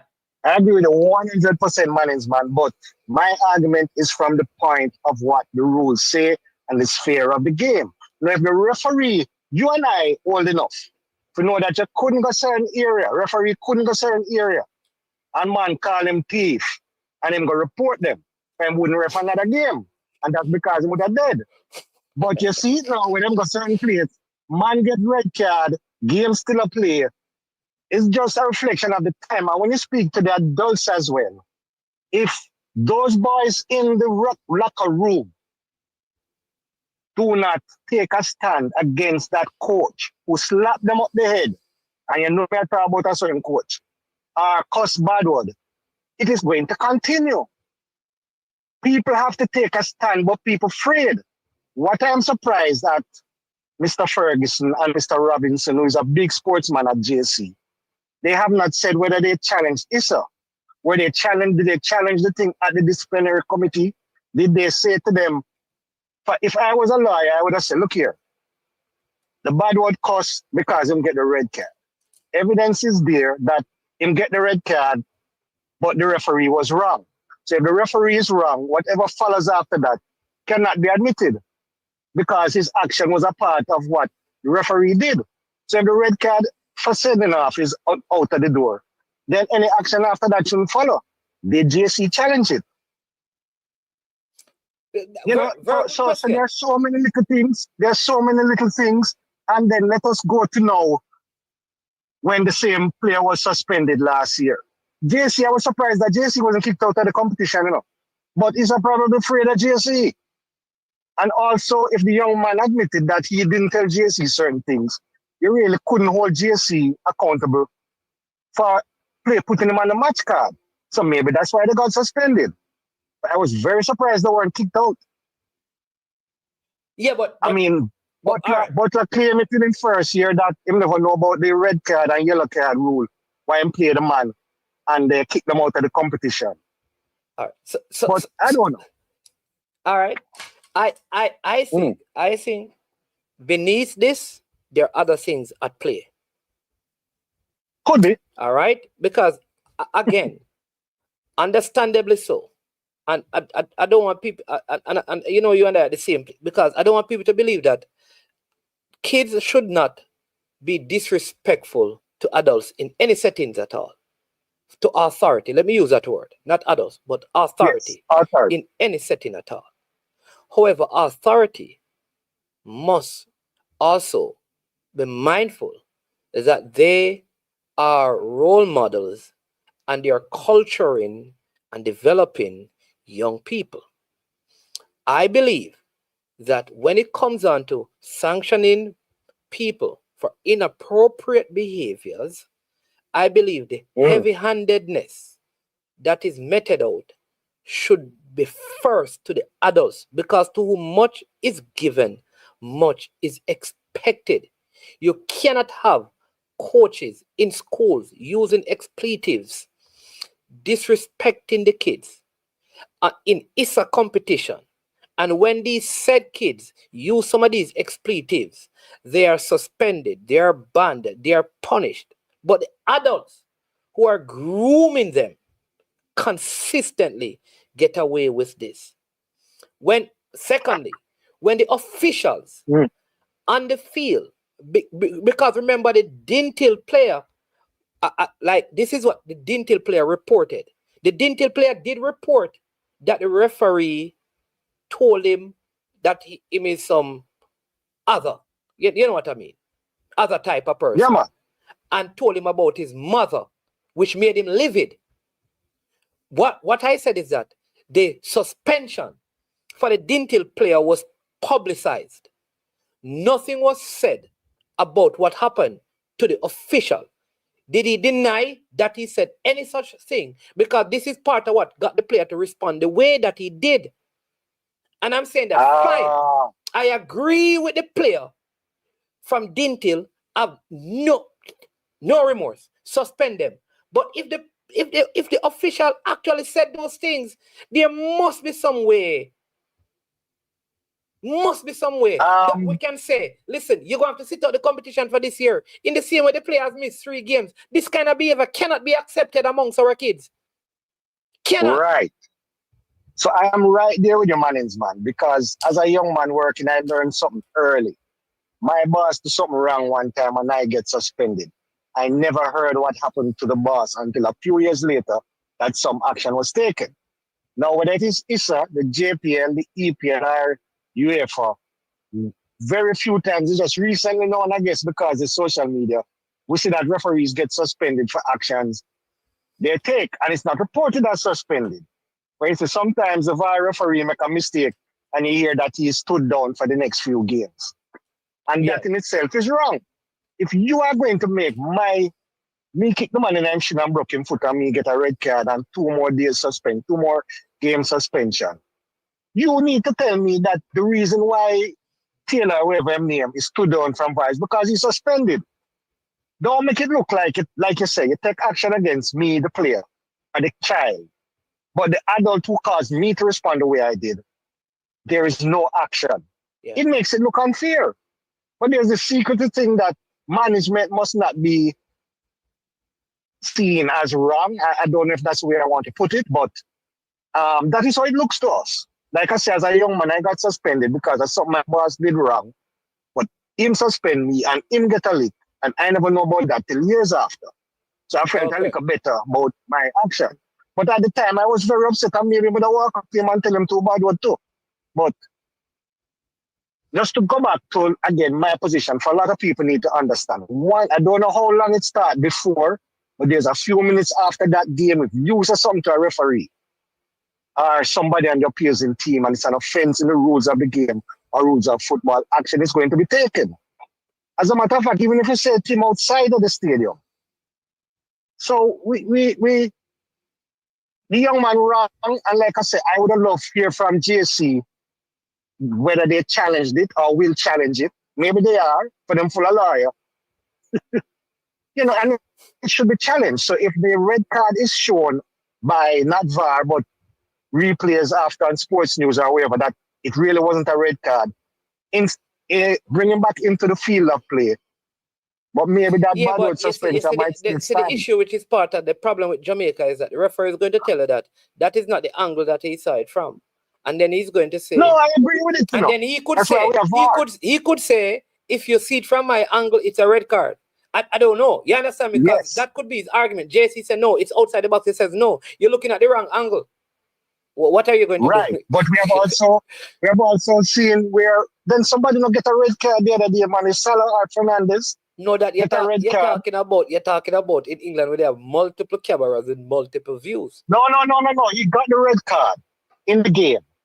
And it was after, and he was taken off the field, and it was after the game that the red card was rescinded. Yeah, man, I'm agreeing with It was after the game when what right. I'm saying though, So, but so it's the in same thing with Jamaica, this. in Jamaica, we don't have the referee could say that okay, but you're just showing me one camera angle from the replay.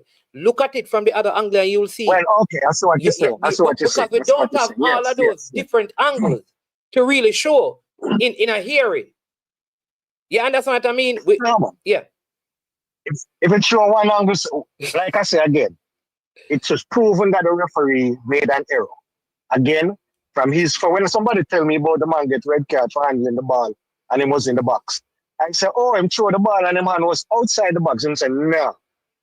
And he explained to me how it happened. He said, well, something there. But anyway, I run out of my office to make this call. Yeah, man, that's why I couldn't call. So I appreciate it. Go back to the work. Yeah, man, all right. Go on, do it. Yeah, man, Big bless it. Big up to the other YouTube people them. All right, then bless it, man, every time. All right, there you go. All right. So people, yeah, we were bigging up Cavaliers and Reggae Speid. I think sometimes, like, I mean, they really look competitive in that first half of the game. The second half, they showed a very solid, good defensive performance. Richard King and Lynch in the center of the defense. People don't understand. This is still an under 23 Cavaliers team, basically an under 23 team in that age group right there, doing tremendous things, playing against like big grown men. I mean, the size of the other team was massive, and they did well. Could have scored a couple. They could have also conceded. Vina Barkley did well in goal. You know, I just tell you that I looked at even the set plays and stuff and how they defended as shorter players and in the set plays over the young player from Trinidad who was at Mount Pleasant, worked very hard. Stein and also Jalmar Calvin looked a little bit, I would say, lazy in that game. We have Jamaica's best U13 coach on the line. How you doing, man? Welcome to I Am Sure Sports. Thanks for having me, and big up people in the comment section. Yeah, that's a question I'm asking you though. Yeah. I saw on Sportsmax the other day they were looking on the infringement with Tywin Lynch and the Ansma. So the analyst was saying that based on the video, it wasn't the first contact with the ball under his armpit that the referee called it. They were calling the second one when he was turning and the ball hit his hand. What's your take on that? Would like to know.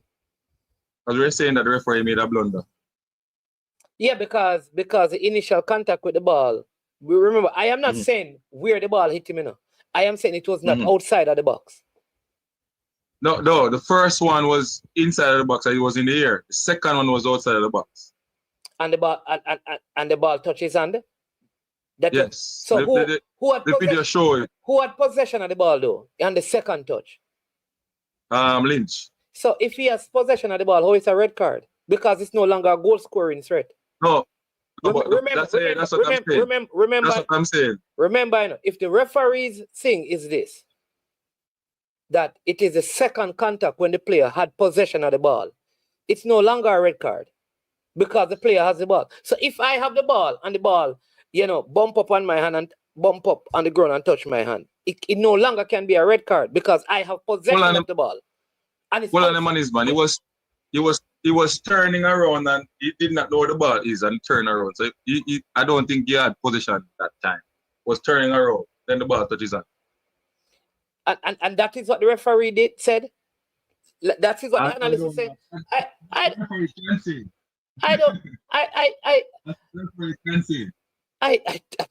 don't know, but given what I saw, I don't see how that is a red card. The decision has been made. Referees are humans and they make mistakes. That's true. I've seen goals scored in JPL this season that were not given. That's true. So the referees made mistakes. I've seen several red cards. Opportunities. Red cards for tackles that were not given. So I understand that referees make mistakes. And it is a red card. But having seen it, I think after the game they should have said, listen, the man who's inside the box should not have been a red bomb. Let's remove that one game. And then if you want to say, but the player attacked the referee, the player was verbally abusive and acted like he want to fight off the referee, and because of that, you want to let them go to hearing to do that. And then you suspend him for 2 games based on that. But on the initial thing for the red card, I don't think so. Because whatever goal scoring opportunity after he got the ball, the second one was, I think the referee could have, give him a yellow card based on the ball touching his hand. Because the ball did touch his hand, the second attempt, I think. So I think that, the referee could have said, hey, yes, give him a yellow card. But the red card though. But the second time it didn't there was no goal scoring opportunity. The second, this is what I'm saying. Right. So that's what I'm saying. They could give him a yellow card. Instead of the red card, could give him a yellow card. Yeah. Right? Because I think it was harsh on the player. It was harsh on Lynch. That red card was harsh on Lynch. But at the end of the day, sometimes man is man. Players may say things, that can cause them problems on the pitch. Yeah. Yeah. And the other part, though, I'm not agreeing with what Coach Ferguson wrote in that article when he talked about previous incident from last year with Lynch that they were totally wrong about. JC was total. I think he should not have mentioned that because that does bring up a whole new kind of work. Yeah? Somebody said that you can't give a yellow card for that, boss. So what would you give them? No, coach, it can't be a yellow. If it's not a goal scoring up, it's just a kick. It's just somebody said. What I'm saying is that in the first contact, which is what the referee would have blown the whistle for, was because the ball touches arm. And he thought it was outside of the box. That one was inside the box. The second touch was when he was turning. So there was no more goal scoring opportunity. So if it is not a goal scoring opportunity, what card are you going to give him? If it is the first one, you assume that it was outside of the box, red card, no problem. The replay showed that the first touch on the ball was not outside of the box. That means it's not a red card. So no, the second touch you say, well, the second touch was outside of the box. But the second touch, the goalkeeper, the goal scoring threat was no longer there. It was not a clear goal scoring opportunity when he was trying to turn with the ball. Right. Because the player had backed out. So now you either give a free kick or something. Or but I don't know.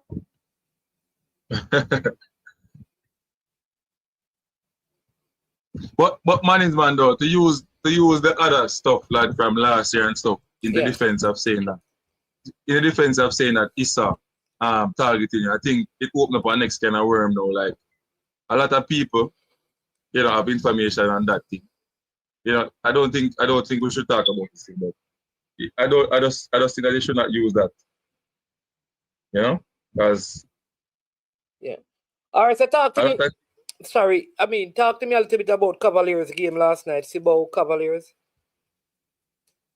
Yeah, Cavaliers people. I think I'm upset though. With the third like Jamaica not really support the football. Like I just don't understand. Like the clubs, I think even with the obligation, they're not an obligation still. But I think PFJL should try help in terms of promoting and stuff like that. I don't know.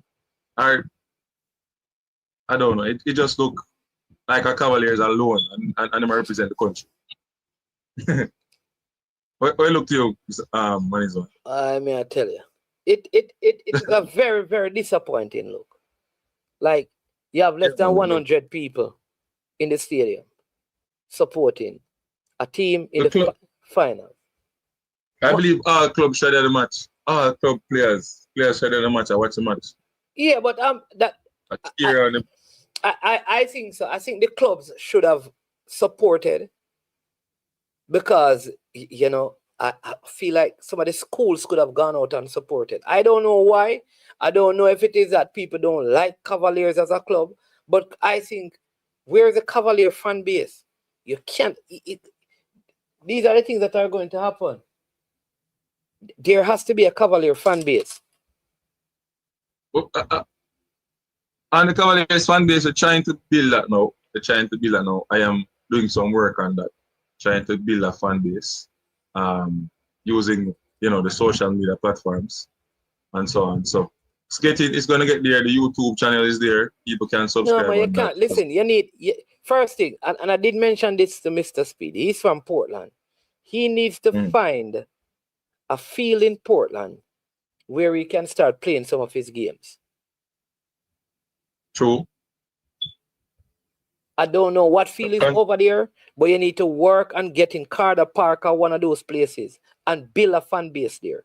Cavaliers need a fan. They need a location. I am telling you, if Mount Pleasant were playing last night, the stadium would have been full. Our grandson would have been full. Why? Yeah, they would have. Yeah, sorry. If Arnett was playing last night in that finals, the stadium would have been full. If Waterhouse was playing on their present form, the stadium would have been full. True. If Mobile United was playing last night, there would have been way more people. Because Cavaliers don't have a fan base, because they don't have a location. And they're going to have to do that. Where are you going to play? Right? It can't be Stadium East, boss. You have to go sit down and talk to Mr. Speed about that. You have to start playing the games in Portland, boss. And get the Portland people. They don't have a Premier League team over there. Play some of the JPL games out there. You start go over there from 12 o'clock, set up big sound system and music and all of them things there. And if you can get some of those people, that's it. Because where you're in Kingston, if it's not a Nannyville team, who gonna really support Cavalier except the girlfriend of the players and the family of the players that you have? So that's what is happening now. Yeah. That's what is happening now, man. It's the girlfriend and the parents. Yeah, you have to go. You have to go. Yeah. And remember, it's like Cavaliers is not like the next team for most people. Some people say, yo, a Waterhouse me support. But guess what happened? You see, Waterhouse they didn't on it, they didn't support them. True. So I think I think that's a good idea though. But I told Mr. Speed that listen, play for the rest of the season. Come January, say to the JPL, I am playing 3 of my games at Carter Park. Simple. Carter Park have stands and everything, So if whatever need to happen in the field, set up the field. You set up the field over there. You help them set up the field. Get some funding. You talk to the business people over there. But Cavaliers need a parish for them fan base, boss. Because they're not getting the Kingston market. The real die-hearted football fans in Kingston support Harborview, Waterhouse, Tivoli, Arnett Gardens. It's not, they're not understanding, and I really marketing the problem. Okay, where you going to market? What you marketing? Where you marketing? You try to win other fans from other teams, and there's a place where you can get fans just come and support the team. Yeah, man. As well, yeah, highway I build out of them places, it's probably going to be easier to get there.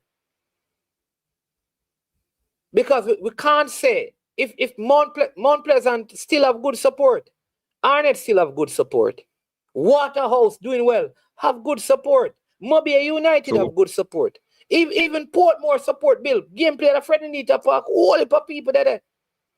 True. People follow racing. People follow down the hole then. It's just a few of the team that really have a strong support base. Oh, DW is asking if the Portland FA going to support it. I don't know, but I know that Mr. Speed is originally from Portland, went to Titchfield. I think him still have property over there too, and him family. So they must can do that. A simple something that for Cavaliers, because they might make money. In my opinion, and you pay if you want. No, I am not saying that. All I'm saying is that they're not becoming a Portland team because you can play the game in Portland. I'm saying that you play 4 of your home game or 5 of your home game in the season in Portland. Because listen, if you play the games and you say, listen, because remember you have away game, you know. Some of those same people, you can start now, make a transportation arrangement to bring them to when you go play Arnett Gardens. So those same people will come and follow you. You're probably Cavaliers is the easiest team to make jerseys or shirt for because it's black or white. You buy a ticket, you get a white shirt with Cavaliers right on it. True. And people are wear white, you know. Yeah, there you go. And isn't Speid is part of the leadership at Titchfield High School and a part of the sports program over there. You already have something in there. So all of those Titchfield players should be now watching Cavaliers. All of them school there in a Portland. From the primary school where you used to go over Titchfield and Mr. Speid. Them supposed to be there. And that's your fan base. Because the team is already doing well. The team is doing well. The team is doing well. And Carter Park has a good surface, you know. Yeah, I mean, you may need to do some work. Them have light over there and thing. So you may need to do some work. So just do the additional work and get the thing going. But I think if they don't do that, because in Kingston, you know, the people them deal with Speid, but and a lot of people really, when I say like, love Speid, you know. And then the other thing is that Cavaliers is not like a team that have like, some free, you know, like them don't have some of the they don't have some of the names. They have a very good team. They don't have the players that attract. Because Speid don't work like that. What Speid does is him take like some unknown players and build them. So you will not find like some of the top players really going to Cavaliers from out of the schoolboy football. So you don't have, you understand me? It's not like Butler. One of the things with Craig Butler is that if Craig Butler turn up, some people just turn up because they always have something that they are going to say. That people, like he has that, him by himself is his own marketing. He market himself. True. People will go to watch here because they really want to see who the Phoenix players are. It's not like people want to see the Cavaliers player because him doing big names. That way, him build players. Because I use him Janai, the one who got the yellow card and came. Me don't know him, but the man look good all right back until him come off of the field. Johnny Morgan. Johnny Morgan. First, I said, what is a player? Him the next you two play in midfield. You don't know them.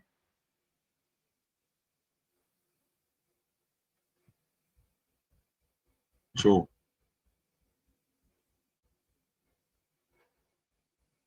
Yeah.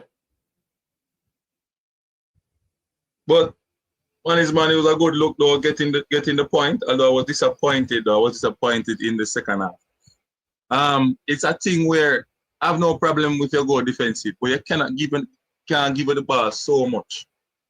Cavaliers are giving the ball so much. I'm gonna like it. I like it. Yeah. Hey, me I'll tell you this unseen. You see, any of Cavaliers that play them game at Portland last night, and him send all 4 buses over there to bring people that come. True. Because I know that Speid could have probably get the tickets them to give them. But I think that is what they have to do. It's just like, you know what is funny? Mount Pleasant can get Trelawney Multipurpose Stadium and play and still have them fan base. From St. Anne, but they would have captured a whole lot of people down at Trelawney. If Mount Pleasant really want to expand it right now, all them have to do is to play some of them games at Trelawney.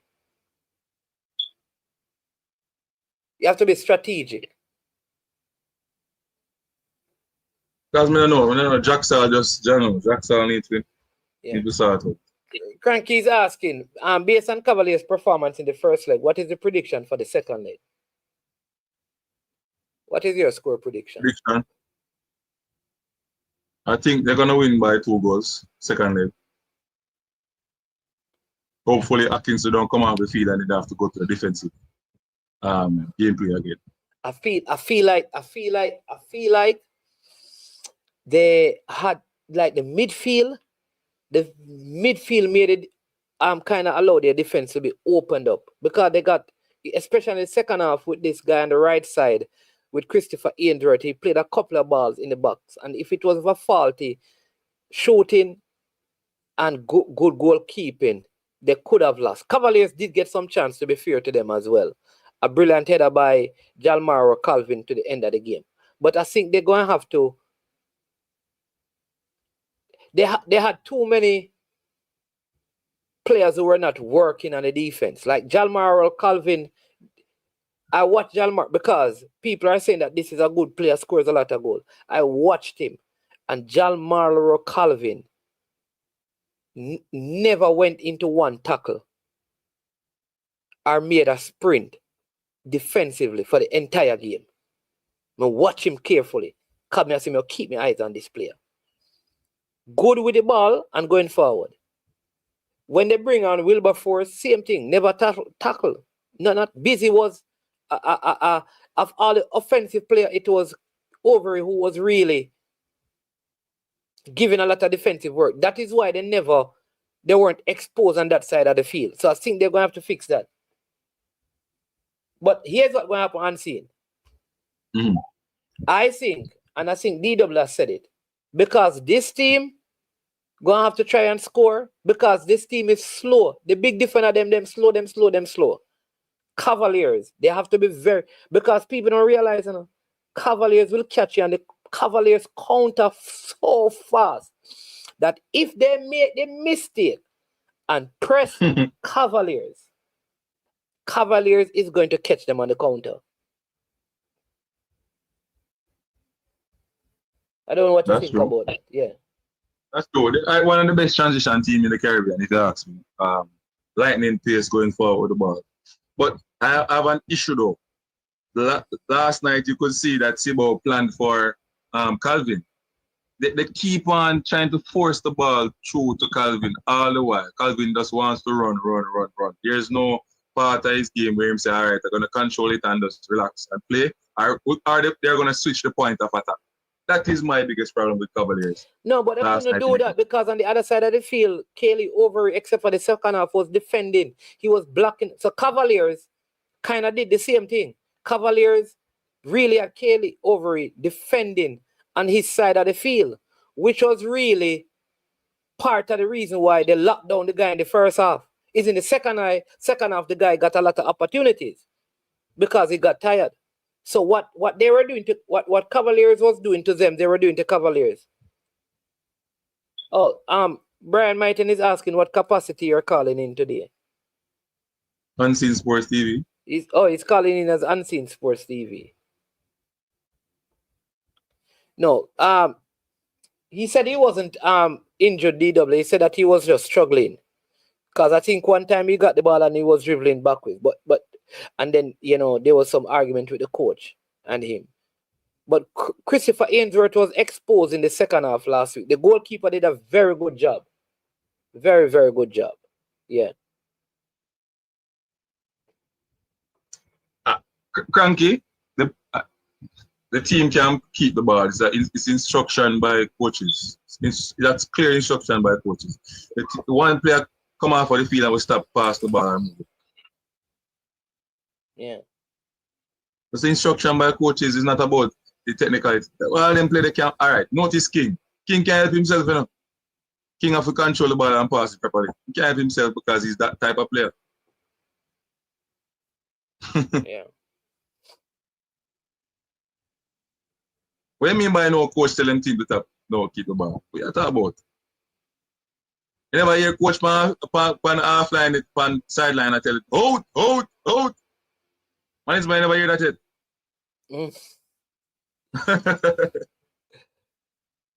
Hey, Cracky, you need to bring RC to your program. You have a debate about that.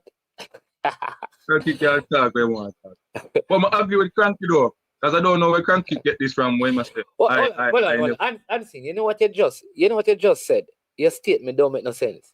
You say agree with Cranky, but you don't know where him get this from. No, the point we make when I say earlier, say Cavaliers are the better game than the other team. You understand me? Me never say like that. Me say I'm happy for the win, but me never like how Cavaliers play the second half. Right? I think Cibo are the better in terms of the gameplay, passing and so on, controlling the game. And they did create opportunities to unseen, especially in the second half. I think they had a couple of opportunities for header and goal that they could have done better in the second half. But like I said, Cavaliers did get, I mean, whenever Cavaliers broke in transition, the build-up stage, then the transition stage, they did very well. They did very well. But the overall game, Cibo lost the game. I can't say they lost and played better. Like I don't share that, because at the end of the day, the end result matter. Because my objective, like Mr. Speid said this, he said he had two objectives. One, to not concede because away goals rule applies. And two, to leave Jamaica with a lead. But he wanted a bigger lead. So if my objective is to not concede, and one of my objectives is to go away with a lead, and I have accomplished my two objectives, did Cibo play better? Because having more possession, I don't believe means that you have been better than me. Because I would say the better team defensively on the day was Cavaliers. But the team that played around the ball the most is Cibo. But who had the better play? And where does winning? And this argument keep on going on, right? This argument keeps going on. Can you play better than a team and lose?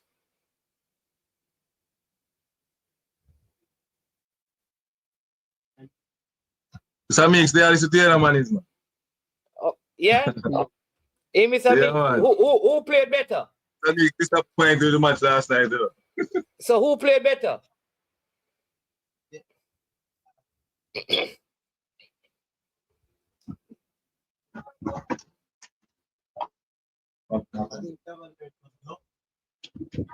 Huh?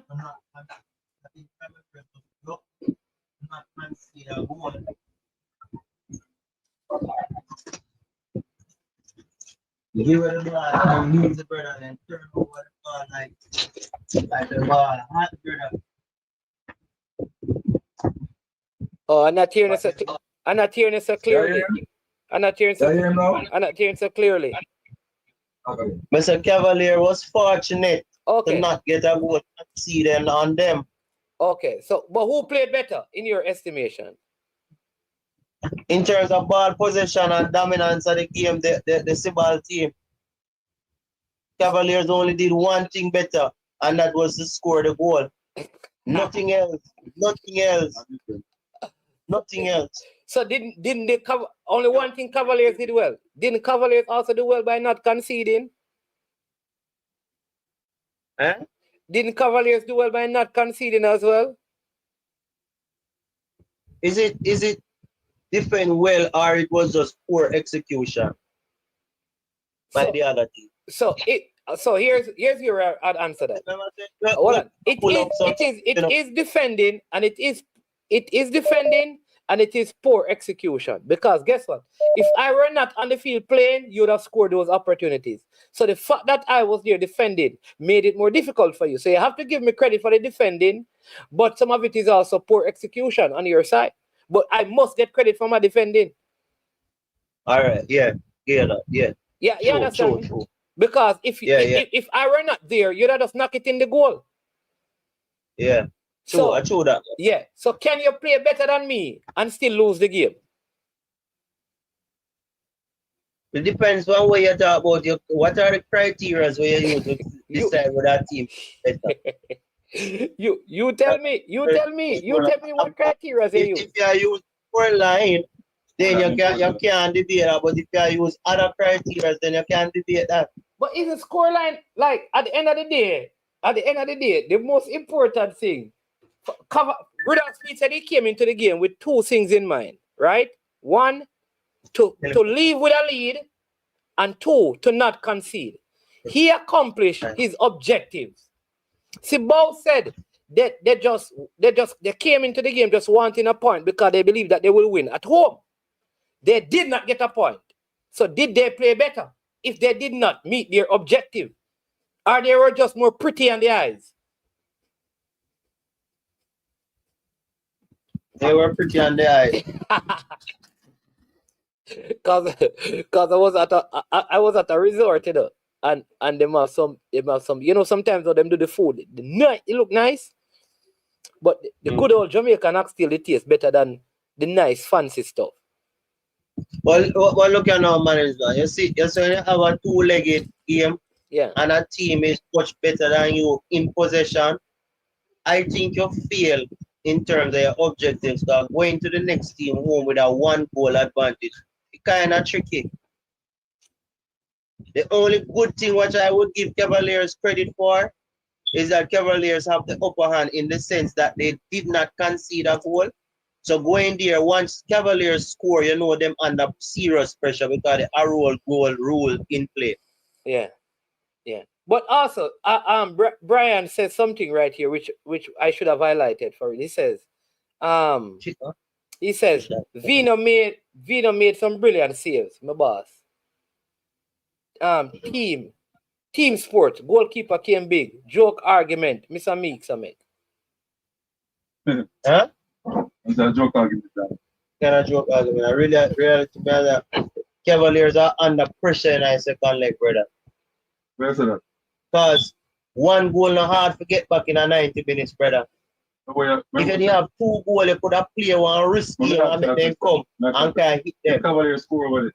What away goal in the second?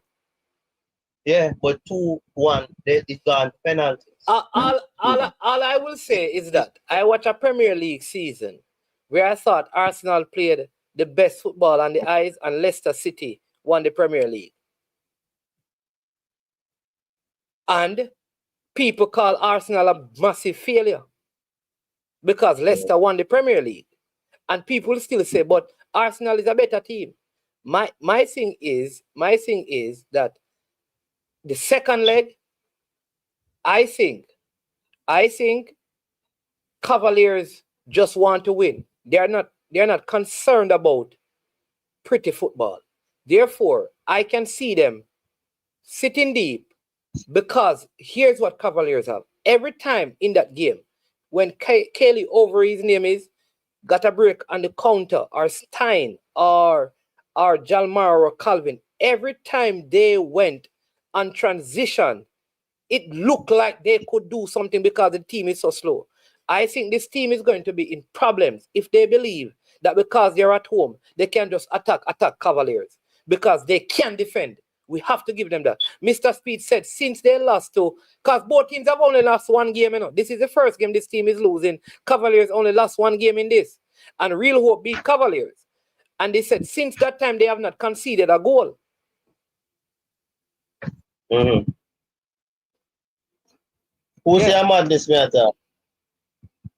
Eh? Who's your madness, matter? It was Brian who was saying that they attack madness. Which part of it must say about? Yeah. And people. Which part of the argument? No, well, when Cranky was calling, so when Cranky call our Brian, then can explain. I don't even know which part of it. But good point, Jean-Pierre fan. Cavaliers is the best scoring team in the Premier League, in the league so far. Oh, let me ask you something, man. No, so Brian said all of it. All that you are saying. But I agree with Brian. What do you mean that all the man say nonsense? That's the Brian go on. Just ask you a question. You okay with the type of football what Cavalier played last night? If I thought the first half it was a very balanced game. I think Cavaliers could have scored 2 in the first half. I would say the second half, the team, and again, I could say this. Cavaliers lost their most effective offensive player. So I could have looked at it and said they approached the second half differently. They sat back and absorb a lot of pressure, kept the opponent in front of them busy because of the amount of assists and goal busy as. He's the most productive. He came off, and so they adjusted. So they said, okay, let's sit back, don't concede, and try to catch him on the counter. So I would say on the balance of play, Cavaliers, I would give them the first half. They could have scored more. The team didn't create a lot of chances in the first half. The second half was completely Cibao. But again, that could be because of how Cavaliers played the second half. At the end of the day, as far as I am concerned, boss, if them win this, them gone to the round of 16 at the CONCACAF Club Championship. And to say that they did not do well would be inappropriate. Because if they go over there and end 0-0 defending, you have to give them credit because it would mean that they have defended for over 120 minutes of football and don't concede. And I don't think we give a lot of credit to defending. I give a lot of credit to defending because I think to not concede by having brilliant goalkeeping and brilliant defending is a part of football that oftentimes get ignored. Because people talk about, actually the striker them no good. But if the strikers had nobody in the goal, they would score. So the fact that there's a goalkeeper and some defenders makes it difficult for the strikers. So I have to give some credit to the defenders and I have to give credit to the goalkeepers, but the forwards could have been better. Let me say something about it. I'm trying to see if I can get. Hold on a sec. I'm going to try and see if I can get. I don't know how to add Cranky on the call. Hold on. Let me see if I can get him. Cranky. My name's man. Hold on a sec there, Cranky, because I just cut off unseen and thing, and I don't want. That's a good thing. No, that's a bad thing. I don't even know how to do this, you know. Yeah. All right. So Cranky is here. Sorry that I had to cut you off, guys, but I didn't want to ignore Cranky's call. Go ahead, Cranky. So I have a problem with people in Jamaica. If you say anything that may be appear to be criticism of Jamaica football, they get defensive. Why is that? Anything that may seem to be like Brian is now accusing me of saying I don't watch JPL football, so how can I be criticizing XYZ, whatever, right? All I said was I watched the game, I was impressed with Cavaliers. He then talked about how can I make some judgment about XYZ. Brian, what are you talking about, Brian? I watched the game. Comment on the game. There's a lot of noise in the background. Somebody is on the signal. Minzy, sorry. Unseen. If you're not talking, you have to mute if you're not talking because the background noise. Yeah. Mute permanently, Unseen. Mute permanently. Let me say this. Sorry, man. Let me say this. Which is this. I watched the game in the Mannings, man. Yeah. So how come a bunch of big belly ball and some belly ball or Cavaliers son? Poor Mannings, man, look unfit. Somebody look unfit. They can play football. They were a poor team where the players in the past, but them get older management just play the ball around. Yeah. And Cavaliers wasn't pressing. Cavaliers was a more athletic team, a younger team, a fitter team. Maybe Rudolph is saying I must lay back and play on the counter. But Mannings, if you think it's bad now, when do you play? If you play no block at home, when you go play in visitors' house, Mannings, man, and have them crowd. Right? When they crowd, they have to stadium, they understand the field, a different field, different environment. See them folding down me. How would that game go, Mannings, man? What's the envision? Because this perspective, as you know, people like Cranky are criticizing, just love criticize us Cavaliers win the game, and that's the best thing. Okay. Let's see what happened in return. Like I watched the entire game, Mannings, man. Yeah. It was a hard watch. I see that team bouncing the ball, management, control, pass. Some big belly man at defense, lay off the ball and turn. No pressure. Yes, Cavaliers scored. The problem they had, which is another team had in Jamaica, had the same problem. Very good goal, though. It was a very good goal. They scored. Yeah, excellent goal by the forward. Excellent goal, excellent chip. Excellent goal. Very good ball. They have two more chances, actually. Yeah. Because the kid on the left, all right. Go ahead, Cranky, and then I'll let Meeks come back in. But let me just read something. You seen Brian said, wrong, Cranky. You're acting as an expert on Cavaliers and you don't watch the JPL. That's quite odd, my boss. Brian, you're talking crap, Brian. I said nothing about the JPL. I said I was impressed with Cavaliers. What the hell are you talking about? I watched the game. I watched Arsenal. I was impressed with Arsenal against 14. You have to be an expert on Arsenal. I expect on the JPL. Brian is talking crap. And it's annoying to hear you say that, Brian, because you guys are defensive. I keep telling you that. All of you guys are defensive when it comes to talking about football in Jamaica. And as Minzy says, Cavaliers is the epitome of Jamaica's football and the best team. And I saw from that game, I saw nothing to impress me. They won the game. Hooray, great. When I think about football in Jamaica, I think about long-term, big picture. What am I seeing? Yes, you can have an off game. No part during the game did Cavaliers make more than 5 or 6 passes together. But the defense did it forward. The other team did it. Cavaliers didn't do so. So this concept, Brian, that you guys are so defensive in Jamaica, and we can't say anything, okay, we won't come in. We won't even watch the game then. Great go by Liverpool. We won't come in, Brian. We let you guys play the football, we won't say anything. Because if we say something, we're not expert, we don't watch the JPL, we don't know nothing. Fine. I'm done, man. You're gone. You're gone. Because listen, I didn't know it, man. When he trying to tell me I'm a an expert. What does that have to do with the size of bread? I comment on football. I watch football. I comment on the game. It's annoying. The persons on the call not doing that.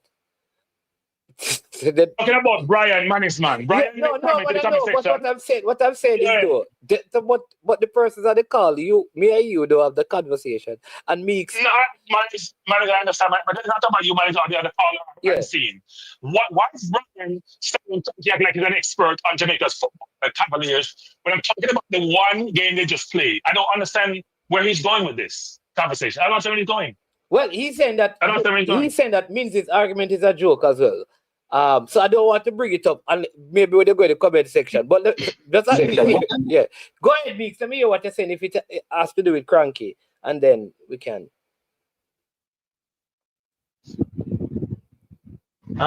My name's man. I just add to what Cranky said. Cranky said that person is defensive about when you talk about certain players or Jamaican players. They will add that persons get defensive when you don't agree with their opinion. Everybody, I believe that football has different perceptions. People see football differently. And if I don't agree with what you want or you expect us in terms of a football game, that's open, it's free. I don't see it. It annoys me when people have a point of view and people believe that it's so. And then you express a different way. Them want to ridicule or bash you to stay like them no more. And that is ridiculous. Everybody, if you coach a team, me coach a team, and other person coach a team, we're all going to get, even if it's the same players, we'll probably get the team to play differently based on how we want football to be played. Yeah. So people need to be respectful to others, people opinion. Them alone don't know this thing. Football is not set in one cornerstone. Once you find a way and you believe that the football can be played this way and you can think about the different phases of the game. So when you're playing that way, different phases you can defend, you're good to go, brother. Yeah, because you're of the view of the same similar view of Cranky in terms of how Cavaliers. Nobody can look at that game and said Cavaliers, played a great game. They got a good result, and at the end of the day, like, result matter. But the game itself, like, it was difficult because they were defending for so long. You understand me? But again, so you have to give them credit for that. While it is faulty shooting, you have to give them credit that they were able to withstand the pressure. I was very surprised because I felt like Cavaliers should not allow this team to get any corners or like set plays in the Cavaliers' defensive half of the field or third because of how big and tall they are. But while they have the advantages in those areas, they suffer because it's a very slow team. And I believe that Cavaliers can catch them on the counter. But generally, I said this all the while, generally, this is me, people, my opinion. Most Jamaican teams, when they play against other opponents, except the lower rank Caribbean team, most Jamaican teams, from national teams to club teams to high school teams, we don't possess the ball.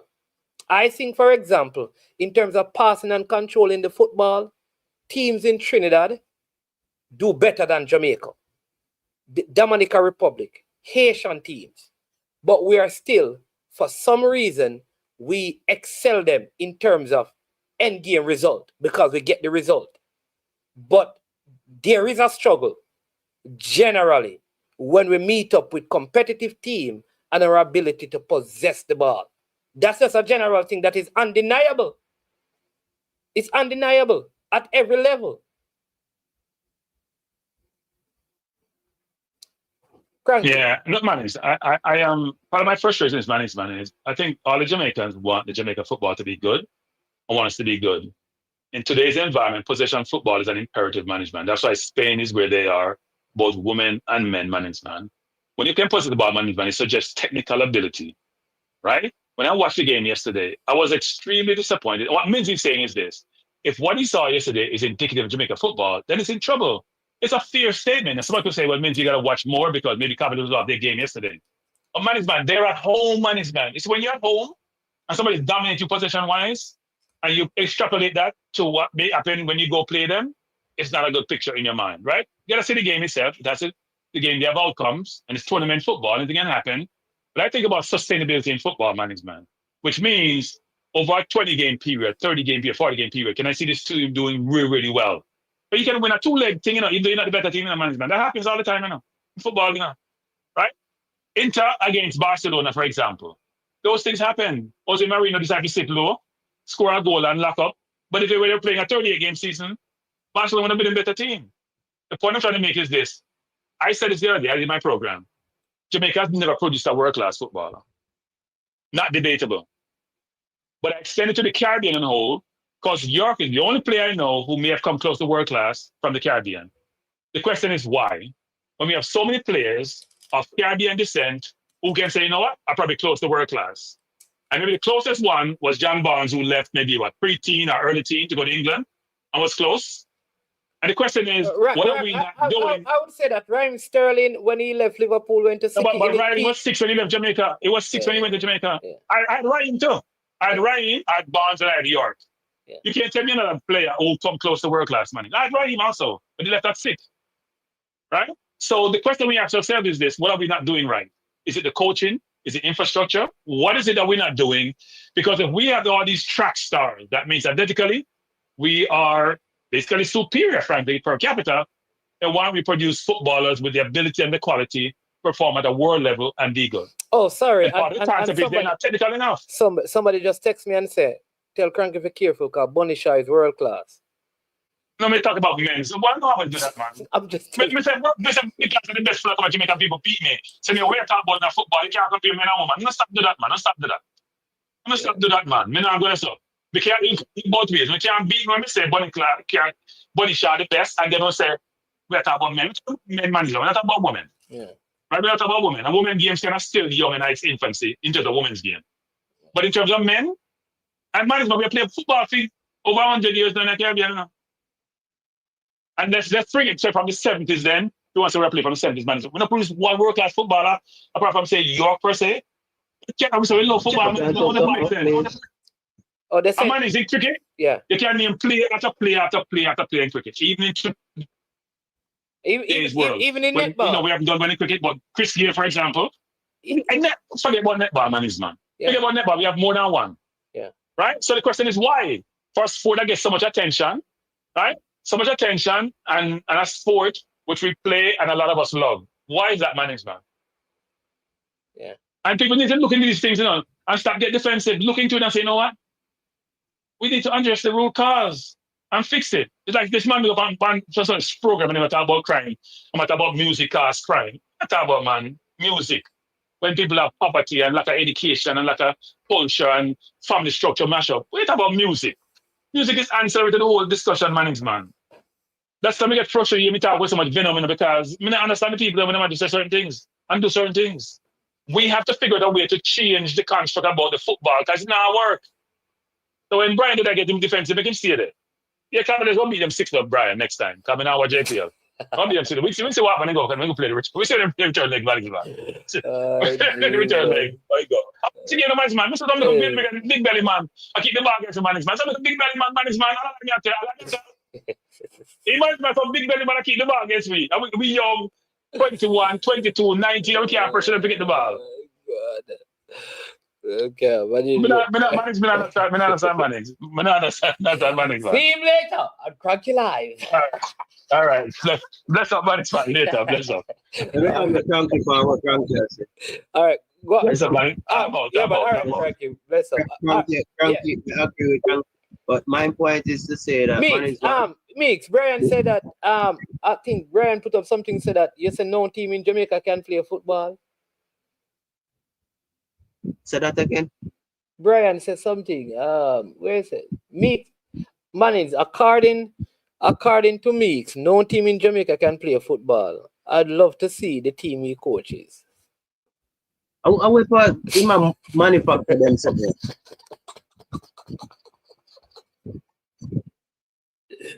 I don't know. I don't know where you said that, but I just put it up. How could I say that? And I have never watched every team in Jamaica. Some team is still not watching at Jamaica.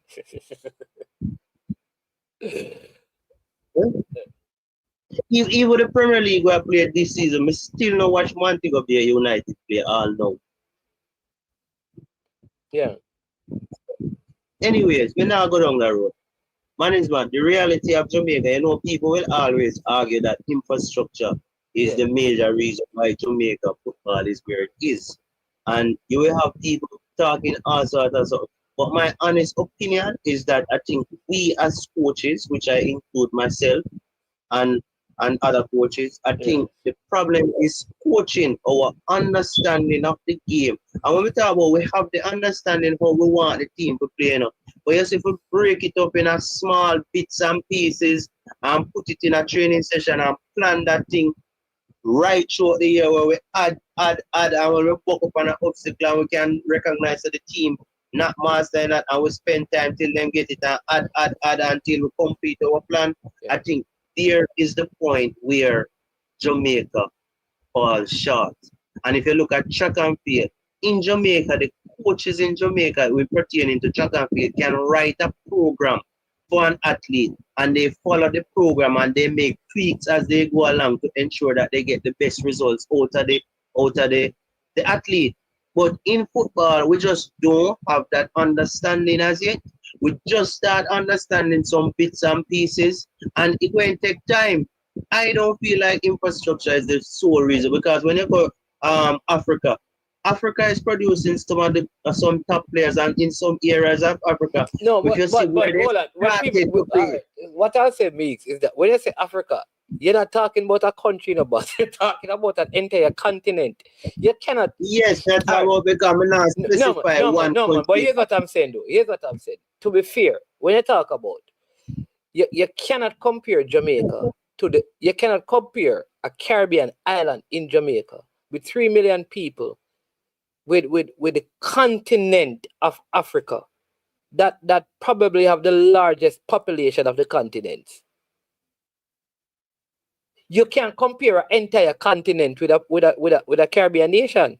There are almost all the nations in Africa have a larger population than Jamaica. So we cannot say, you understand me? We cannot say that. You have to call a nation. You can say like Ghana. But if you say Africa or the entire continent, you are used to compare to Jamaica. That's all I'm saying. You understand me? I was just making mention of players generally, players in environment or fields that even worse than out here. And you still those players are able to reach to a point where a European team will see them and think that talent is of great quality to invest in. So I think that the African coaches understand what to focus on at different age group and what to ensure to improve that person to get them to the point. That is where Jamaica lacks, because there is no doubt that Jamaica has athletic people who can run, sprint, change direction. Me used to feel like, Mix, but here's what I know. You see a lot of the players who end up being like the Drogbas, and you got a lot of those players were developed in the nation that those countries that they're from in Africa were colonized. A lot of those players grew up in outside of the continent. One thing, one minute. You see, Brian writes, I must go apply for the Harborview job because they need a JPL code. I would not apply for a Harborview job in the big lad season. You know, see, there be a problem there. What you going to do? Well, but a conversation, they're going to take on a different one in the comment section. We can't. We just have to address that because, I don't know. Go on. Oh, Jesus, peace. All right. Yo, madam. But listen, just may I have a conversation. What I'm saying is that a lot of the players, like the top players many times that come out of Africa that we know about, the Drogbas and the Koulibalys and the Aubameyang, they were not developed in Africa. They were developed in the France and some in Belgium, in Spain, in the nations that colonized them, basically, in Turkey, in those places, right? So we cannot then say the African coaches, because a lot of these players. Remember that yes, they were, but at the end of the day, the football started in Africa, whichever country in Africa, and from a young age, they could have seen that based on what they see now, they could project that this is a talent to go and invest. No, I wouldn't even say that, because a lot of these guys, they didn't leave Africa at like. So what we would have to do is at 7 and 8 and 9, some of these kids leave, you know. Aubameyang wasn't even, some of them weren't even born. Remember, say you have like players like Mbappe and you have players like Saliba, you know, those guys could have played. Some of them in England. Look at Alex Iwobi. Look at Callum Hudson-Odoi. Like I said, a lot of the players, they even the midfielder, Michael Essien and those guys, they didn't grow up in thing there. The IU brothers, they never grew up as kids in like some places down those, either the clubs, which is part of what Jamaica need to do. Right, which is what I was going to get to. A lot of these is like what Antonio just did, right? What a lot of them, what they do is that some of these clubs actually have academies that they operate in some of these places where they can get big pool of players from. So maybe that's part of the thing. That imagine if Jamaica had like a Ajax academy, or a partner academy in Jamaica, or a Bayern Munich had a partner academy here, or City had a partner academy here, or Barcelona, which is what happened in some of those African places. So as soon as the kids are like 8 and 9, they move them to the actual academies or their partner academies at RB Leipzig or Salzburg or one of those places, and then they transfer them to their clubs. So they go through a different path than than the Caribbean nations. I don't know. So I think sometimes they really make an unfair comparison between Jamaica and the entire continent of Africa.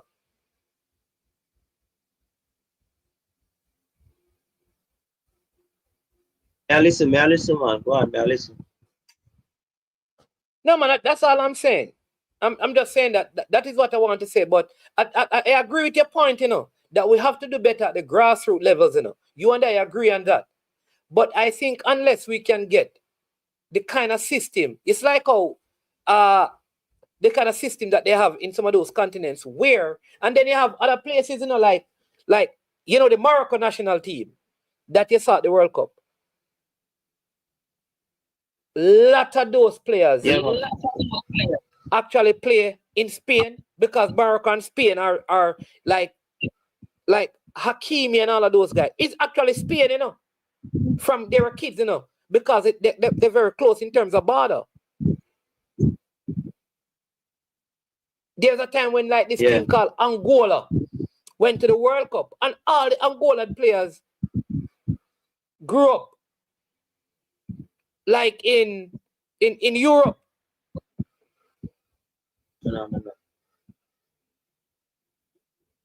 David, yes, man.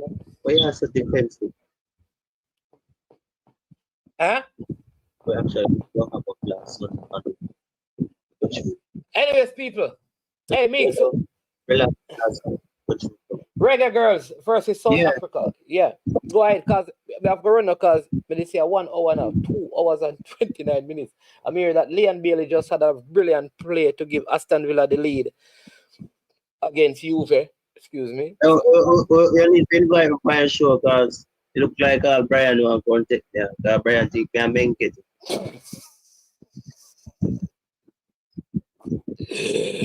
Okay, but no man, we no go join Cranky man and go challenge. Yeah, and Cranky I said the same thing. So both of them, Brian say I'm going to be able to buy Cranky a beat. So no go over there, go fight.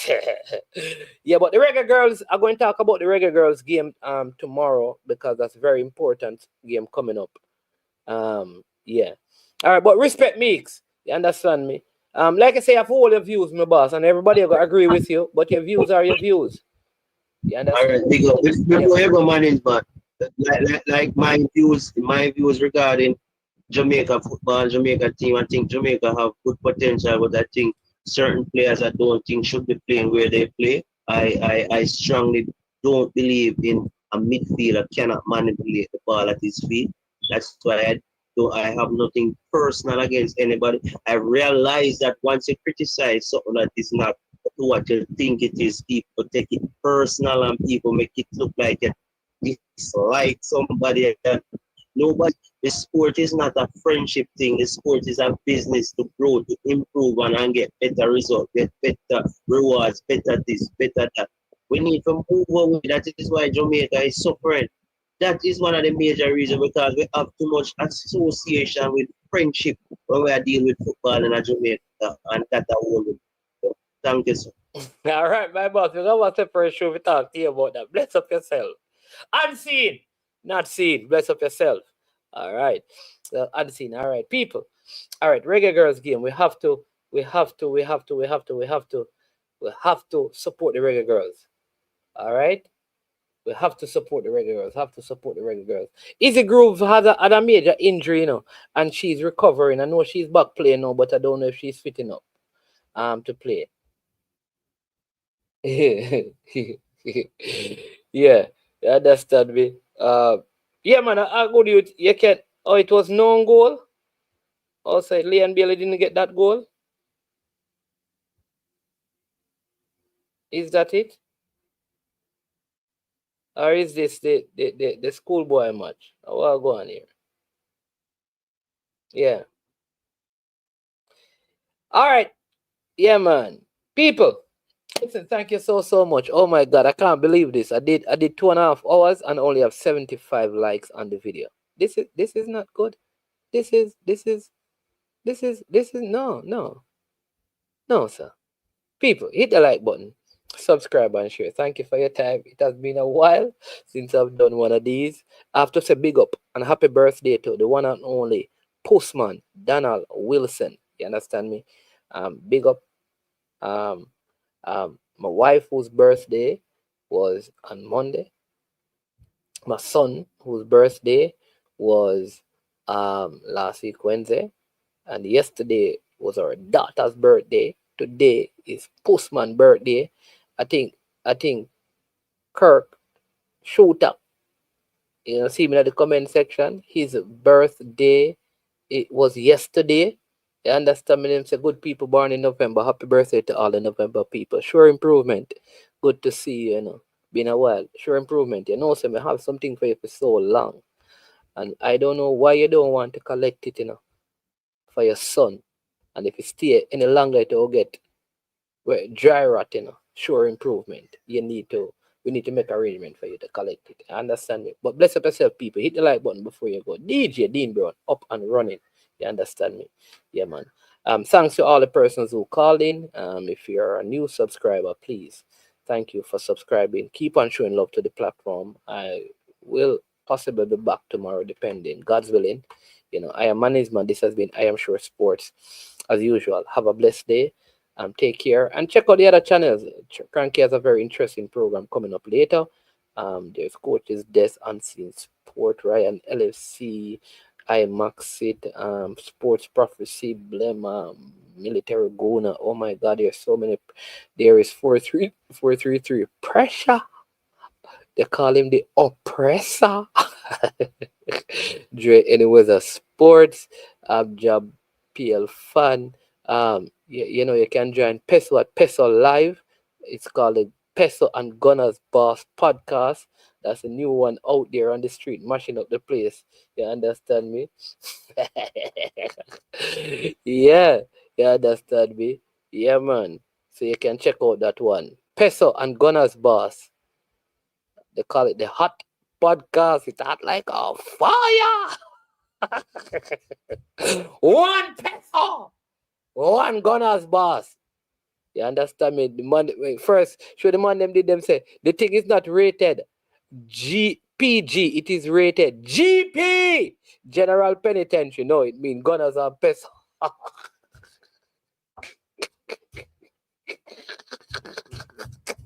Oh my God.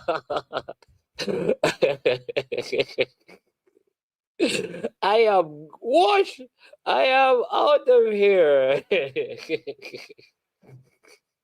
Trick Jerk Marinade gives your meats and vegetables authentic Jamaican jerk flavor. The spices are directly from Jamaica. Spices like jerk seasoning, allspice, Scotch bonnet pepper, fresh scallions, thyme, ginger, and garlic. The key ingredients to a great jerk marinade. 0% sugar and low in sodium. You want to try it?